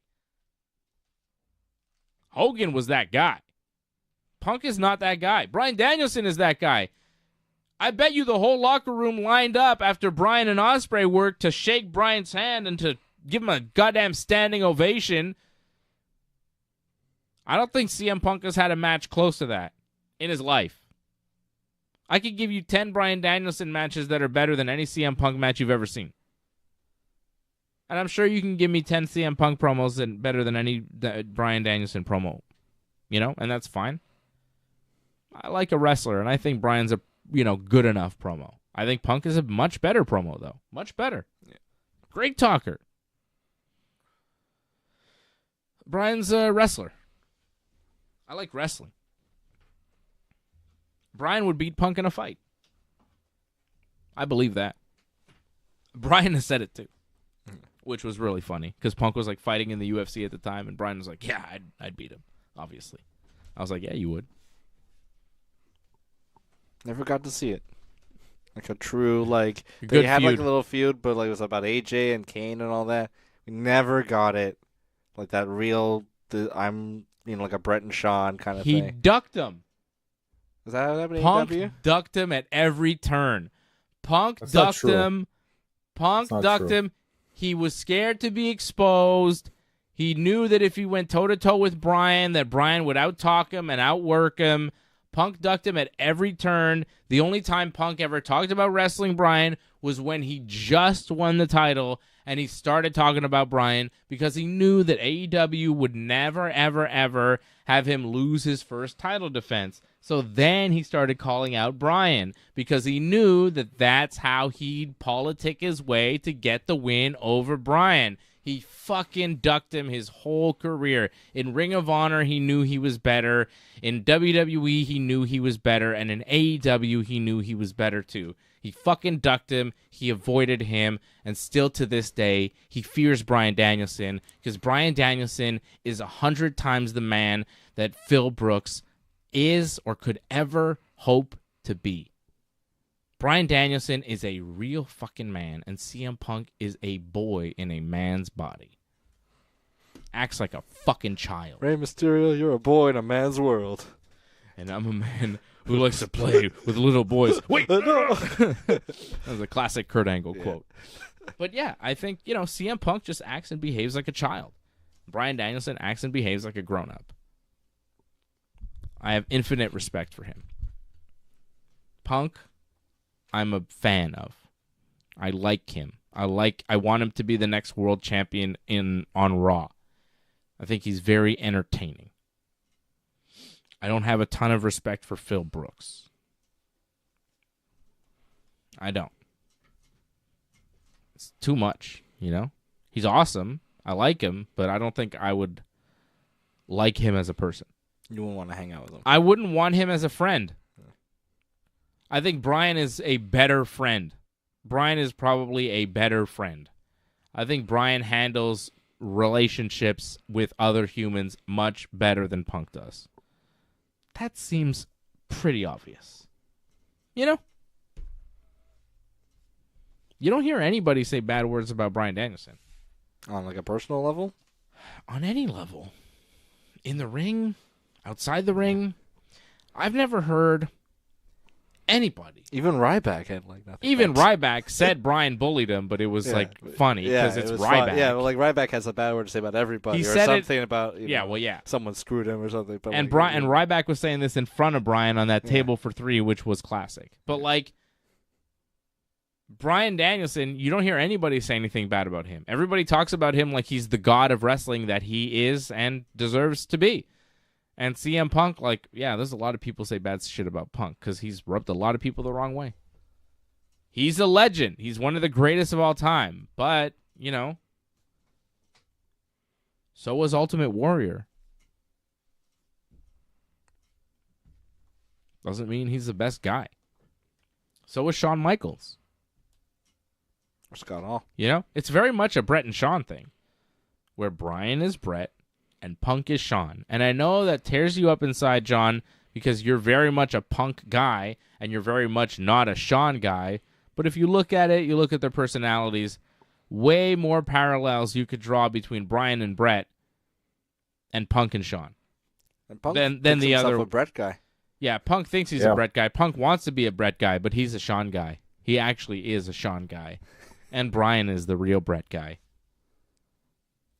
Bryan is a technical wrestler. Punk's not a technical wrestler. Brett was a technical wrestler. Excellence of execution. That's not Punk's style. Punk admires Brett because he knows Brett did the right thing and Brett was always right and Brett fought against Vince and all of that. And he thinks he's doing the same thing that Brett did, but he's not. Because everybody in the locker room respected Brett, defended Brett for what he did. When Brett got screwed by the WWF, people quit. Undertaker went and told Vince he had to apologize. When CM Punk got into his shit with AEW, nobody told Tony Khan, hey, you need to apologize to the boys. They said, Punk, you need to get the fuck out of here. So, no, Punk isn't Brett. Brett had the respect. Brett still has the respect and admiration of his peers. Punk? He doesn't. Brody King.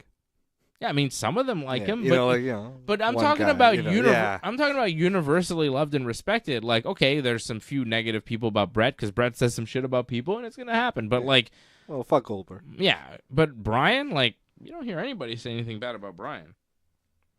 Nobody. I'm just saying, John. It's a fun comparison. It's a fun modern day Brett versus Shawn in a sense, but it'll never happen anyway. So there's no point debating it. We'll never see the match anyways. Well, we saw it in WWE, but it really never went to where it should have gone, and unfortunately, it didn't happen.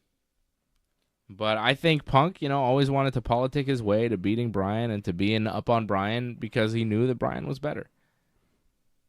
Punk always knew how good Bryan was. I remember when Bryan was on NXT and The Miz. And Miz was Bryan's pro and Punk was one of the judges, or Punk was one of the pros of somebody else, him right? and Regal were sitting next to each other. Yeah, him and Regal are sitting there next to each other and Bryan's like, I'm actually much better than you, Miz. And Punk goes over to Regal and he's like, yeah, by a lot. Because, Punk knew Bryan. And Regal's nodding and yes. And Regal's like, yes, that is true. That is true. They're just kind of agreeing that Bryan is better than Miz. And he's actually way better than Miz, which was... So Punk has always known. That was Punk, 2010. I think they have a mutual respect, but they're not friends. They're not friends. I don't know. Yeah. No, Bryan has said they're not friends. They don't hang out. They don't really talk. They respect each other, but they don't. They're not the same type of guy. Well, I like to think Punk wanted to wrestle Bryan when he was champion because he knew that would be the biggest draw. That's what people wanted to see. That was the biggest match he could have as champion. It made the most sense. Politics as usual. Money. Politics as usual. He could have drawn money with a lot of people, but he could have drawn it out with Bryan too, but he wanted to go with Bryan right away. But he couldn't because he was hurt. Couldn't because he kept fighting people. But he wanted to go with Bryan right away because he wanted to get the win over Bryan. You know it too, John. You know it. I see your face, John. You know I'm right about that too. It's just funny the way you're twisting it, the way I'm looking at it. Oh, come on. I'm not twisting it. I'm seeing it the way it is. Stop me when I'm telling lies, John. It is funny Punk doesn't use that anymore. So I guess he is telling lies now because he uses that catchphrase. It's mine now. Yeah. Taking it.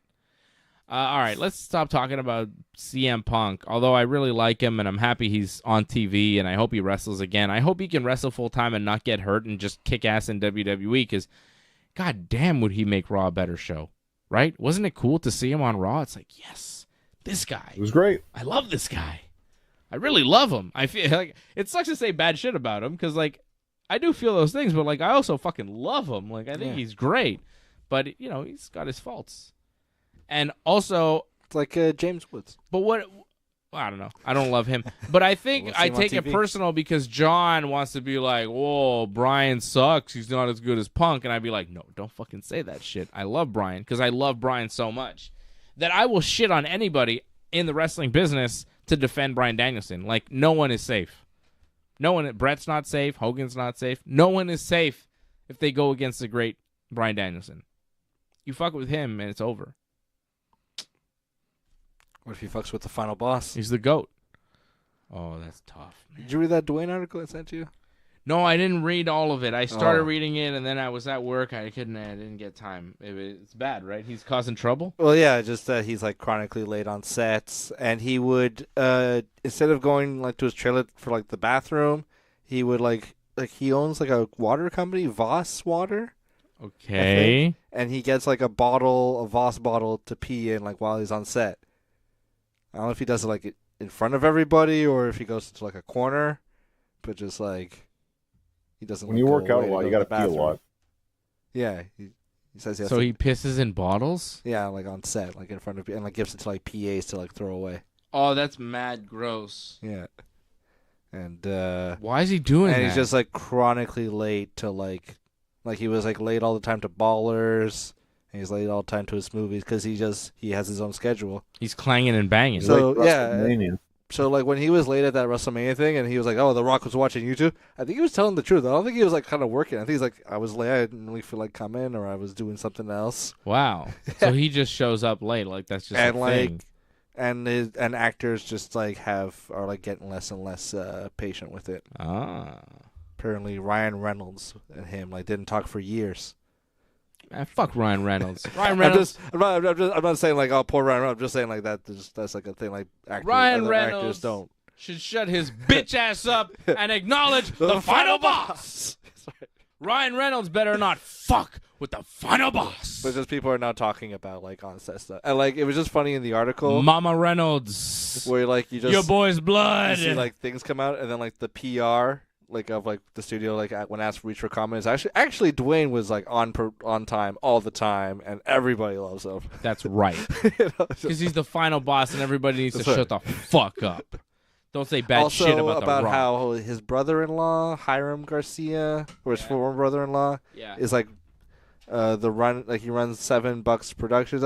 Apparently he can't manage Target. Like He's not good? like he doesn't know what to do, and like productions are like slowed down, and like he's just Dwayne's like coffee guy, and like he's putting a big job, and like Nice. Well, whatever. yeah. I don't care about $7. They almost production. put him in charge of all the DC comic book movies, I think. If like Cool. yeah, but then Black Adam failed. So Yeah, then they were like, they "Get don't outta like here, that." Dwayne. Yeah. Well, I think his next movie is going to be cool where he plays Mark Kerr in that Benny Safdie movie, But right? if he's late, like that production, like well, that was the thing, is that like his lateness balloons the production budget like by like $50 million sometimes. So the Safdie movie, like I don't think it has a budget that high, Oh. so he can't pull his shenanigans. We'll see what kind of shenanigans Big All right. Dwayne is up to. He can always come back to wrestling, brother. We love him there. Okay, back to wrestling. We've got Bayley defending her women's championship against Naomi and Tiffany Stratton. Triple threat. I don't think Bayley loses, but I'm really looking forward to this match. This will be fun. I think Bayley wins. Yeah, I agree. And besides Cody and AJ, this is probably going to be the best match of the night. Yeah, I could see It that. could be. I could see that. I think Randy and Kevin versus Solo and Tama could be pretty damn good too. Maybe. I mean, we've never seen this. It's going to be more like a brawl, isn't it? Like, I feel this would be better if it was like a backyard wrestling match, but it's just a regular match. So I don't even know if we're going to get a winner, to be honest. Heyman was saying they shouldn't do the match. It's too dangerous. Could spill out, get out of control. I think it's hard to have a winner, right? Because Solo and Tama are new and strong. You want to keep them strong, but Randy and Kevin, do you really want to have them lose here?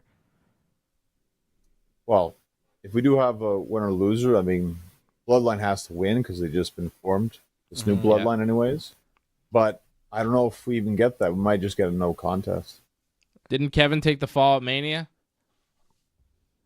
He was taking the fall in the tag match too against Pretty Deadly. I don't know if it's any indication, but I read they had like some house shows in Italy, I think, recently and Tama and Solo were booked to a win clean. So maybe if it's a rehearsal. I could see Tama and Solo winning. Like, I think they're going to win, and I think they go over Kevin. I think Kevin's going to take the fall again. Yeah, I think you're right. Which kind of sucks for Randy and Kevin, but I think that's how it's going to go. You think Bayley retains? Yeah? Yeah, Bayley retains. Okay. Here's the match where I think we get a title change. Bianca Belair and Jade Cargill taking on Asuka and Kairi Sane. Women's tag team titles on the line. I don't think we get a title change in any of these other matches. This is only a 5-match card, by the way, starting at 1 p.m. Eastern Time tomorrow, Saturday. Le Backlash in Lyon, France. I think Bianca and Jade are going to walk away as the new women's tag team champions. I feel like they didn't do it at Mania. They made it a 6-woman tag at Mania with Naomi involved to kind of delay this match and to give us something at Backlash, because you know you're getting so much at Mania that you kind of want to go, okay, well, what do we have going forward? What do we have title change-wise, big moves-wise? And I think Bianca and Jade is the move. I think Bianca and Jade become new women's tag team champions. I think that's the title change here. Now, the Damage Control got drafted, right? They did, Raw. yes, to Raw. But Kairi and Asuka are technically champions, right? So shouldn't they be not draftable? No, the women's tag champs can go on both shows.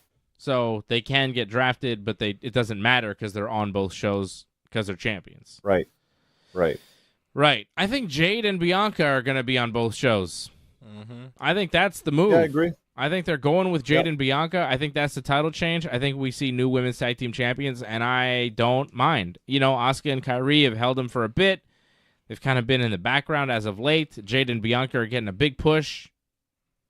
And I think Jade and Bianca working as a tag team makes a lot of sense. It's going to help Jade, work her little spots, get acclimated to the WWE, get a little bit more comfortable in the ring, in that style, work with Bianca, who's a seasoned veteran at this point, and then eventually, when the tag team run is over, because they've traveled together and they know each other so well, Jade and Bianca can actually work a match against each other that'll be passable, because Jade will have, learned everything Bianca does. When you're sitting there, your tag team partner, you're going to watch, you're going to see, and I think it'll be an easier first big singles match for Jade than any other big singles match you could throw at her at this point. I think we haven't seen Jade Cargill in a one-on-one match, maybe one or two, like a squash maybe.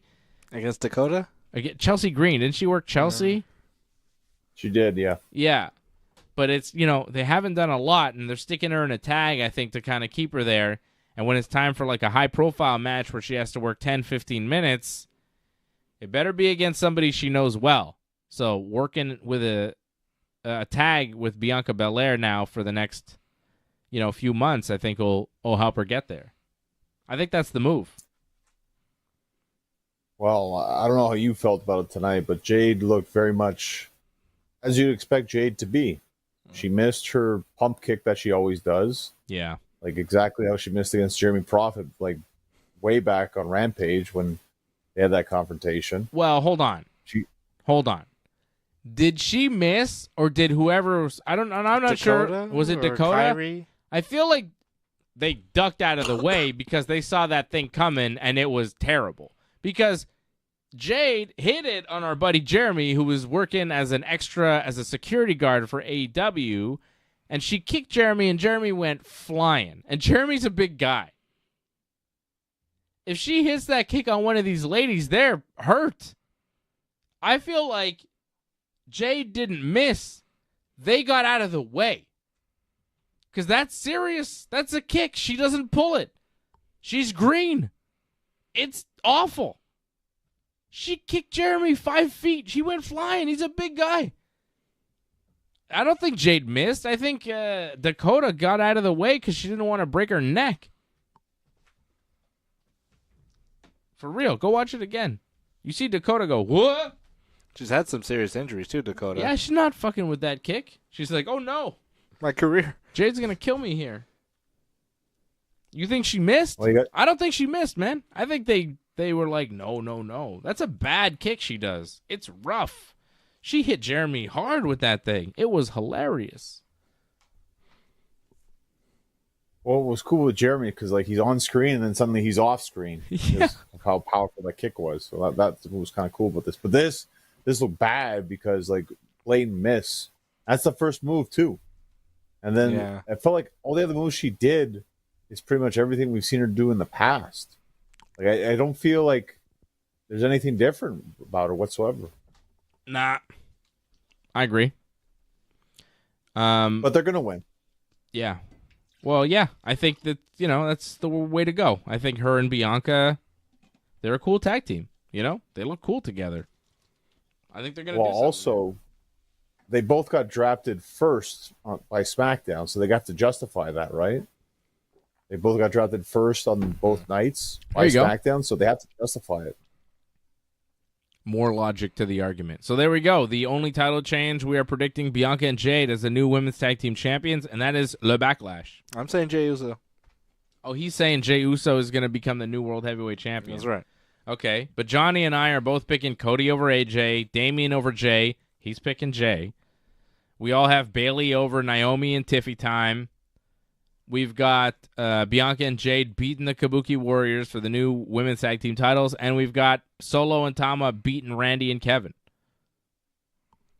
Le Backlash. We'll see if we're right tomorrow afternoon, 4 p.m. Eastern time, right here on the Ringside Report Network for the Backlash post show. We're doing a live post show right after Backlash to break it all down.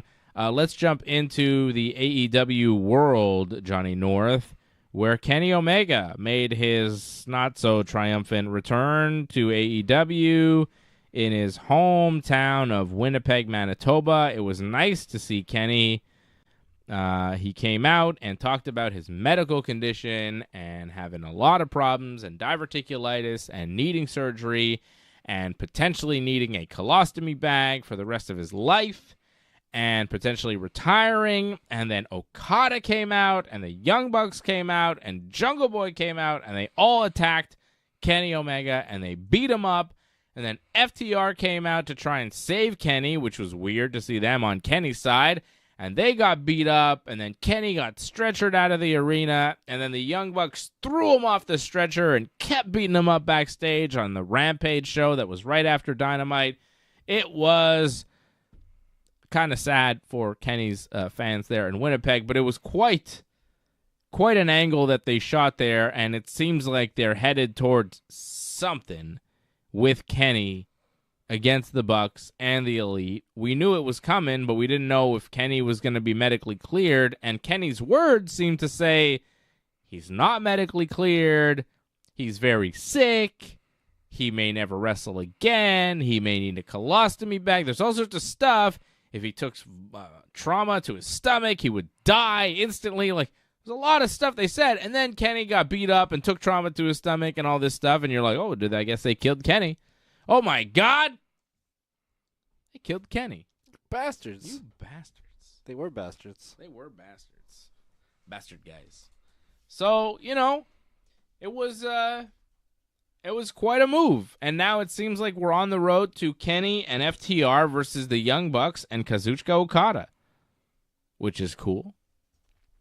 Double or nothing, maybe? I think it's way too soon for that, I think they're building towards eventually Okada, Omega. I think they'd love it for it to be at All In. They could pull that off, but I think that's as good as we can get for that. I don't know about you, but it was kind of disappointing. Like, Okada, Omega, they had the stare down, and I felt the crowd just wasn't there for it. They were very lukewarm at best. Oh. I thought.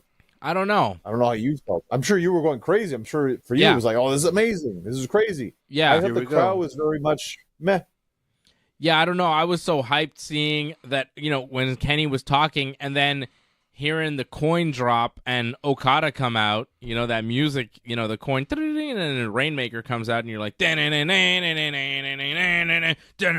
it's like, oh yeah, I know this music. This is the music that comes and interrupts Kenny because it's Okada. And it's like, wow, here are the two rivals. They haven't faced off in AEW since Okada has signed and started with the company, and here they are together, and it was like a holy shit moment. I was marking out big time, John, because those guys are magic together, and they changed professional wrestling together. They really did. When Kenny talks about changing the world, he has changed the world. He may not realize it, but he has in many, many ways, and they changed pro wrestling. Those matches that they had together changed professional wrestling. They were matches that put Kenny on the map, that put Okada on the map, that made them both megastars in pro wrestling. It put New Japan Pro Wrestling on the map. It made Chris Jericho go, hey, what's going on over there? And that started AEW. Like, those matches took wrestling to another level. They completely changed professional wrestling. So to see them now, all these years later in AEW, is crazy. It's like, oh, okay. Full circle. Yeah. Here we are.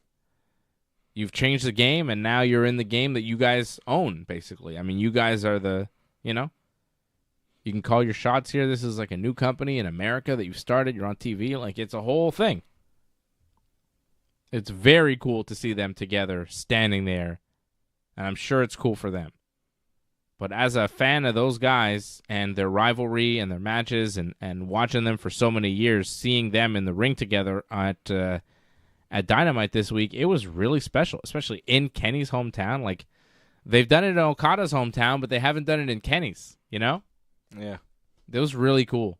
It was really cool. I hope Kenny brought Okada to, like, his family. You know what I mean? Like, that must have been nice to just show Okada around Winnipeg, because he's been to Japan, he's been with Okada. And I love that Okada came in and Kenny immediately started speaking Japanese to him. He's like, oh, I don't know what he said, but it was cool that he started, going. It's like no matter how much, they've changed and all this stuff, when they're face to face, they go back to their old ways. That's it. It's like, it's those guys They're together. destined to fight forever. Oh, it's beautiful. It's a beautiful rivalry, and it's a great story. And seeing them together on Dynamite this week was really cool. And I'm excited that we're going towards some sort of match with them, because that's the move. That's the big move. So I like it. That was cool. Christian is officially the number one contender for Swerve Strickland. It'll be Christian versus Swerve at Double or Nothing, which is coming up soon. It's May 26th in Las Vegas. Swerve defending his title for the first time first time on pay-per-view against Christian Cage. Christian, the first opponent for Swerve. Okay. Fine with me. Oh, wait. It seems a little weird, but okay. So the King of the Ring, Queen of the Ring, that's the day before? Yeah. Wow. What a weekend. Yeah, it'll be fun. Memorial Day. A lot of... Oh, is that it? Okay. Yeah, Memorial Day weekend's like around the 25th or 24th of May, so they probably have Monday off in the States. Good for them. Yeah. The 20th is Victoria Day. Do we get that off? Is that like a holiday? Yeah. Yeah? Yeah. Word, I get a day off? Fête des Patriotes. I get like a paid day off Monday? I 20th? believe so, yeah. Oh, like shit, I gotta look into... into... No school and stuff. Oh, that's soon. I gotta look into that, baby. That's exciting. God, I love a 3-day weekend. Let me tell you, brother. Jeez, brother. Oh, brother. Yeah, so the Kenny Okada stuff was pretty damn cool. I liked it. I feel like the internet didn't love it. I don't know why. Maybe because the crowd was not great, but like, I thought that whole angle was really cool. Did you like it? Like, I like the idea of what they did. I just thought the crowd, the energy wasn't there. I mean, I get what was going on because I understood, like, for you, like, watching this, like, you must be going crazy, but I felt the crowd was just very much like, oh, wow, cool, something's happening. That's it. Like, they weren't going nuts about it. I thought the Holy S chant that they had going was very light. Like, you could barely hear it. It was actually kind of sad in a sense where it's like, you waited for this moment. I'm sure a lot of people waited to see this happen. Like you said, like it's so amazing that they got to this point. Yeah. And then just for that, like, I mean, I thought Winnipeg was, as a Canadian crowd, was probably the weakest crowd we've had, sadly. I thought Montreal definitely better, Toronto better. I feel like even like Saskatchewan Ottawa? in the past was better. Mm. Yeah, Ottawa too. It wasn't a hot crowd. They gave a big pop to Edge when he came out. They seemed happy to see Edge. That was something. They were, yeah. They That like match Edge. was They kind like of Christian mid, for a though. little bit. Man, that Buddy Matthews is so athletic, and he looks good and everything, but it bores the shit out of me. I don't know why. Well, you could tell that was a blood capsule that they used, but I mean, whatever. I hate I like that. the idea. I like the idea. It added something to the match. It needed something. It was really Fine. stupid because he starts coughing up blood midway through the match, and they're like, oh, he's coughing up blood.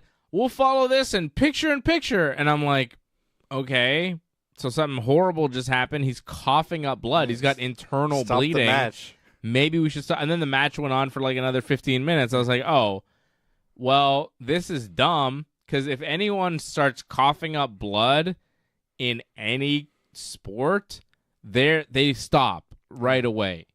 AEW calls for the doctor to check like constantly. This guy starts coughing up blood, and they're like, he's fine.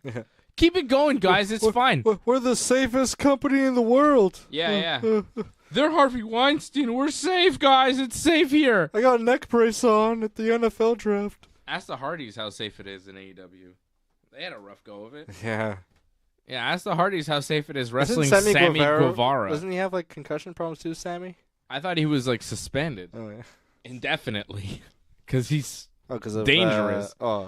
I mean, he almost killed Matt Hardy one time on Yeah. pay-per-view, and then they kept that match going, which That was was incredible. not right. That was incredible. And then he almost killed Jeff Hardy another time, and then he got suspended for it. And Matt Hardy, I think, quit or didn't re-sign over it. I don't know. Weird. They're the safest company out there. Their wrestlers are safe. Yeah, so internal bleeding for Buddy Murphy and whatever. The most interesting thing about him is Rhea Ripley. Yeah. Yeah. It was not drafted. Injured. Buddy Murphy engaged to Rhea Ripley now, I think. Formerly engaged to Alexa Bliss. No, that was Blake, wasn't it? Was it? No, it's Buddy. No. I think he's right, and your little Alexa's going off on you. I think. Yeah, I know. I was like, Is he right? It was Blake? I thought. I think Dave's right. No, Dave I'm was right. It was with that. Murphy, yeah? Yeah, it was Buddy Murphy. Yeah. Oh, man. Murphy. Yeah, Dave's right. He's a swordsman. Into what? He's a swordsman. All right. You know what I mean? Yeah, he gets around. He's got a claymore. I'm saying. Well, you're Buddy not a fan Murphy. of his wrestling. I understand. You're a No, fan he's of the ladies real he's with. boring. He's real boring, but he's got a very impressive track record, so respect to him. He's doing well for himself. Any man that can handle Rhea Ripley is quite a man. He must be quite a man. You know what I mean? That's quite a lady. Yeah. You know what I mean? Yeah. Strong. If you could be Rhea Ripley's man, you're quite a man.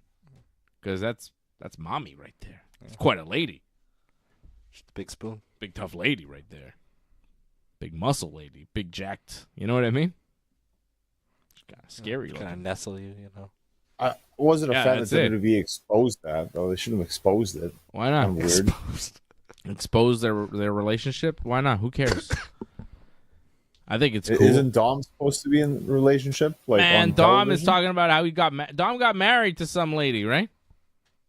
Yeah, but they don't put that on WWE television. They actually put Buddy Murphy with Rhea on television. Yeah. Whatever. Roderick Strong is going to wrestle Will Ospreay for the International Championship at Double or Nothing. Willow Nightingale is going to wrestle Mercedes Moné for the TBS title. And Timeless Tony Storm will wrestle Serena Deeb for the AEW Women's World title. Well, the match will be good. Serena's a good wrestler, but, I mean, Tony's going to win again. I don't see Serena as the one to take it from Tony, right? No, but Serena had a good match with Mariah May this Yeah. past week, and was fine. she'll have a good match with Tony, too. It's just another match for Tony to get through, kind of thing. I think Tony's going to build to another match with Thunder Rosa more than likely. I liked Jericho and Shibata, the hardcore match that they did. I thought that was a lot of fun. Like's an interesting word. I thought it was interesting to watch. The hockey pucks, that was interesting. Yeah. Wasn't expecting that. And the whole garbage can thing. I don't know how I feel about that, to be honest, because that was kind of silly. But I guess it worked, the situation. I mean, the crowd was into it, but I think kind of helps that it was in Winnipeg and they love Jericho no matter what he does. Yeah. The crowd was I like into what Jericho's Jericho. doing. You say the crowd was dead. They like Jericho. I thought it was fun. Yeah. You don't see Shibata in those types of matches. I thought it was an interesting look, different take. I enjoyed it. The throwing of hockey pucks, that was interesting. That was different. I didn't mind some aspects of this. I just thought the garbage can thing was kind of too silly, and it took away from how serious this match can be. And it got too goofy. You know, that like funny hardcore like WWF used to be.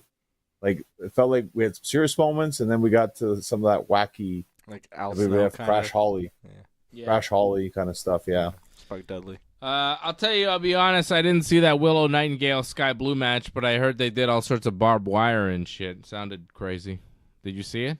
Well, there was a terrible chair shot spot where, like, I think Sky Blue jumped off like the barricade and like had her hands up, like, and it looked really bad the way she did that. That looked bad, but I think they made up for it with that whole power bomb off the ring apron through the tables. That looked and the barbed wire too, because it looked like Sky Blue was like trapped in the barbed wire. Yeah. Her hair was all tangled up and everything. And like, more than likely, it probably took them a long time for them to get her out. They probably had to cut her out because she was so, you could tell they couldn't move her. And like, she wasn't even really pinned. Her shoulders weren't correctly down, but they had no choice. They couldn't move her. They had to take the pin there and count that because there was no way she was moving without ripping all her hair out of her head. Yeah, I did see that finish. It was a hell of a finish. I didn't see the whole match, but I saw like a clip of the finish. I was like, God damn, pal.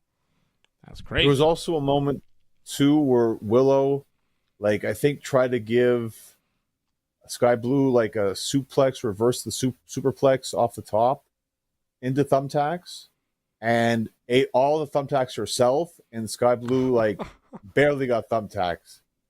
So that was kind of an interesting moment when that happened. Mm-hmm. Where it's like, oh, that looked devastating. And really, you look at Willow's back, all thumbtacks, Sky Blue, maybe 2 or 3 at most. And it's like, Willow's the one who's supposed to have the advantage there. Yeah. So that was an interesting moment. That happens in those kind of matches. Yeah, the tacks move around, and sometimes, you know, it's not a perfect landing. All right, well, that's AEW World. Johnny, Dark Side of the Ring this week was the Sandman. He was drunk. He did coke. He was drunk. He did some pills. He was drunk, and then he bled, and he was in pain, and he did pills, and now he seems to have come out of it. He's not dead. He's not dead. He's still alive. He should have been dead several times. He OD'd and all sorts of stuff. His wife was involved in ECW. His son, as like a 5-year-old, got involved in like a big story with Raven, and they talked to the son, and they talked to the daughter, and they talked to the ex-wife now. And, you know, they told good stories about their dad, the Sandman, but I don't know. As far as Dark Side of the Ring goes, I've heard darker stories. I mean, the guy, you know, he did pills and drugs and alcohol and all that stuff, but that's kind of regular wrestler stuff. All the wrestlers are doing ECW. that. Yeah, in ECW, like, it was very common. But it was just like he did it to excess, you know. RVD told a funny story where he's like, oh, I got these mushrooms and I was going to eat them after the matches and I put them in my locker. And then I came back and my mushrooms were gone and I was like, hey, who ate my mushrooms, man? And Sandman was like, oh, those are yours? Yeah, I ate them. And Sandman ate like the whole stash, and God. RVD was going to have like a gram or two, and it was like a whole stash of mushrooms, and Sandman ate them all. And got all messed up. And there's a lot of wrestlers talking about how, you know, they wouldn't wrestle a guy drunk, but they would make sure that the Sandman was drunk because he was better drunk. And if he hadn't drank, you know, if he wasn't drunk, then it was not a good Sandman appearance, and he needed to be drunk to work. And That's why he didn't really work in WWE, ECW. He's probably wrestled sober. Well, that just didn't work, and he was basically done at that point. But they talked about him being really mean when he did steroids when he was in WCW because everybody was so huge, and he had a WCW run after ECW, and he did steroids to get real jacked, and he was real mean to his whole family, and then his wife took all the steroids and, like, sprayed. It was like bottles that she sprayed out on, like, the front lawn, and he's like, that was $10,000 worth of steroids, you know? Oh, my gosh. Yeah, it was all sorts of crazy shit like that, but mostly just drug abuse. You know, the kids seemed to be pretty well adjusted considering it all. They seemed fine. They didn't seem any kind of fucked up. They seemed to love their dad despite his faults. He seemed to be there. I mean, not maybe mentally because he was so fucked up, but, you know, he seemed to be a halfway decent guy, just, you know, kind of a drunk guy who, you know, like to party a little too much and live that pro wrestler lifestyle, but he made it out. He survived. I don't know, what was the darkest side of that ring, John? What happened there with Sandman? Like, I didn't think anything was that dark. I was like, I like the party, you know, no big deal. Maybe that says something about me. I'm like, God damn, pal, Sandman's not so bad. Seems fine. I don't know, like, before he gets into wrestling, he's like a male gigolo, like. Oh, yeah. That part was, was like, cool. Kinda... Well, he's a young guy. He got recruited to be in the Chippendales, and which is like a male dancing, like sexy dancer guy group. He was in shape. He was like a handsome young man. Yeah. He got recruited to be in like a Chippendales dance group. He did that. And then a few of the guys were doing some other things with ladies on the side that they would get the ladies to pay for, and he got into that a little bit, and then he got caught by the cops, so he stopped doing that.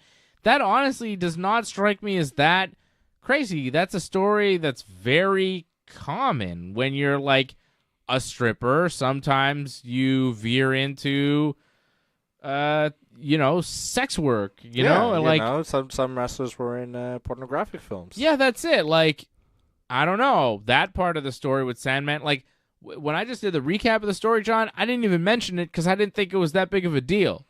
Again, maybe that says something about me, but I was like, yeah, all right. Yeah. He was like a male escort for a little bit. Cool. Who cares? Like, he was a guy, young man in shape, wanted to make some money and have sex with ladies. Ooh. You know, what? Cool. I don't know. It doesn't sound bad to me. Good for him. Well, it's just funny that he gets into wrestling after that fact. It's like, usually that's what happens. Well, you know, I'm sure there's contacts in that world, you know. Well, Buff Bagwell did it after, right? Exactly. China after, right? Like a lot of them I don't after. think she was an escort. She did porn, I meant. Like, yeah, it's different. Sorry. It's different, though. Yes. It's pretty different in many ways. But yeah, so you're saying some people go into sex work after wrestling when the wrestling money's died down, but you don't often hear of somebody doing sex work and then getting into wrestling afterwards. Some people getting into wrestling is their sex work.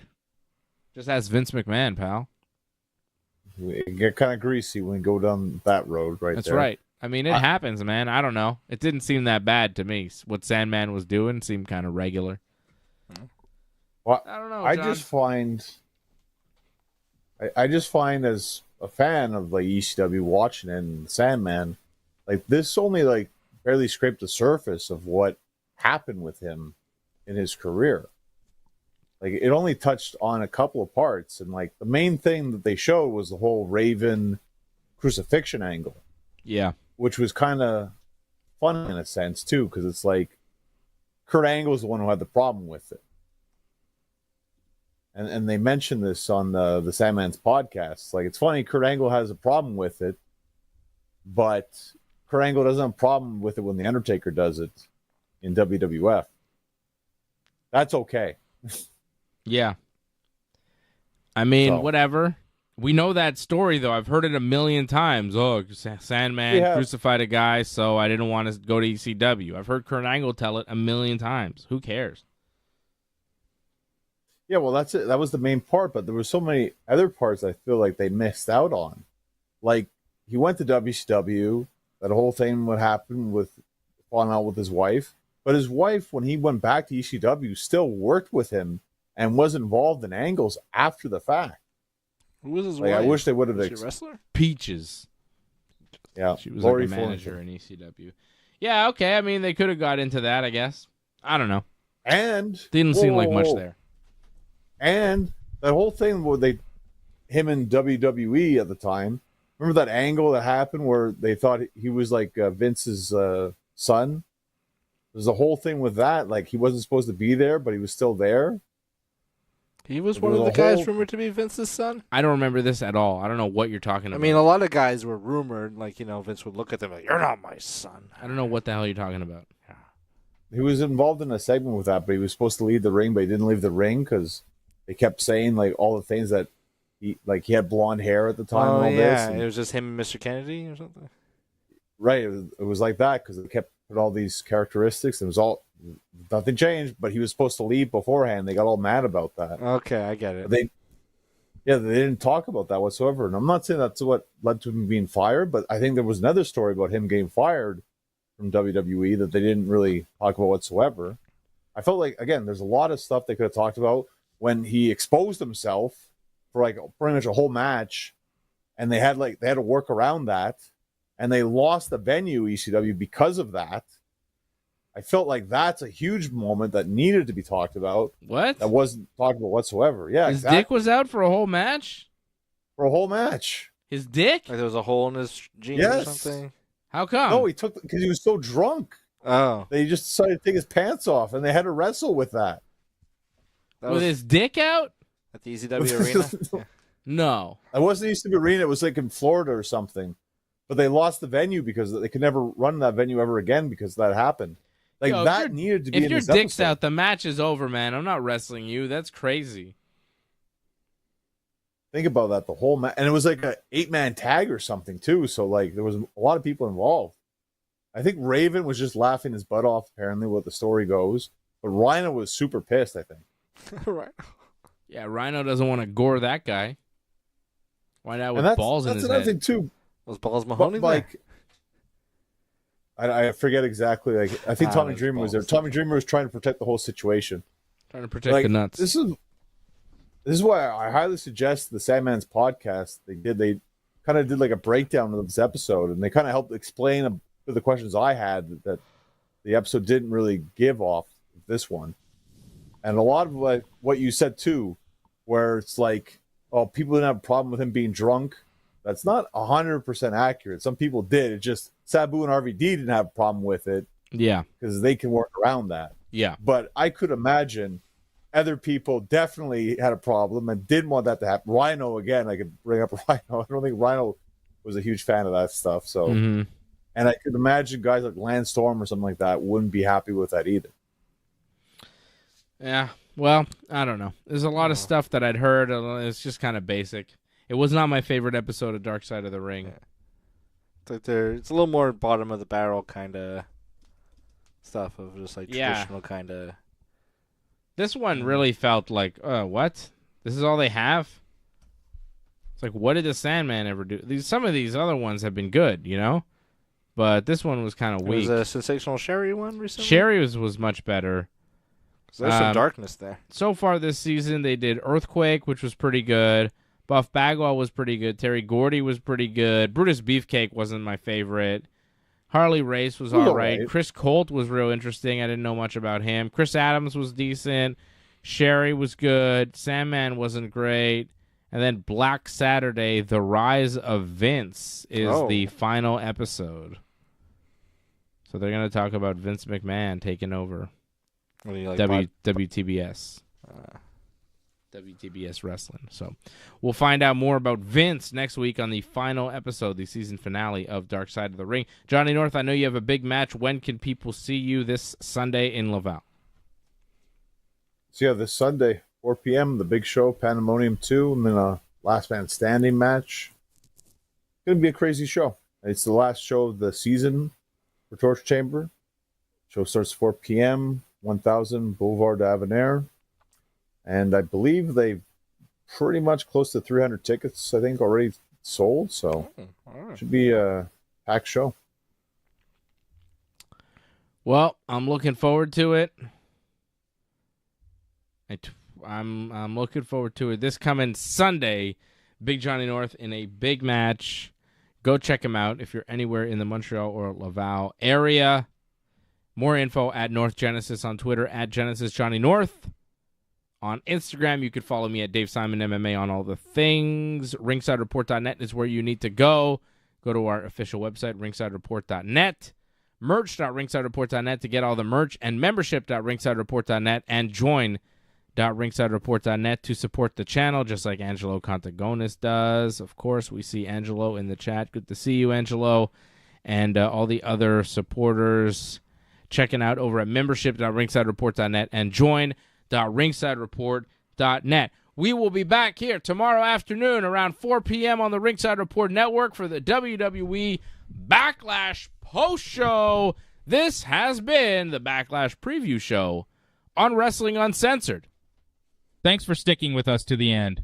We would really appreciate it if you could help us spread the word. You know the drill. Hit that subscribe button, flip those notification switches. We are an audience-supported network, so consider becoming a recurring supporter at membership.ringsidereport.net. Check out our website at ringsidereport.net. Hope to see you again next time, and have a good night.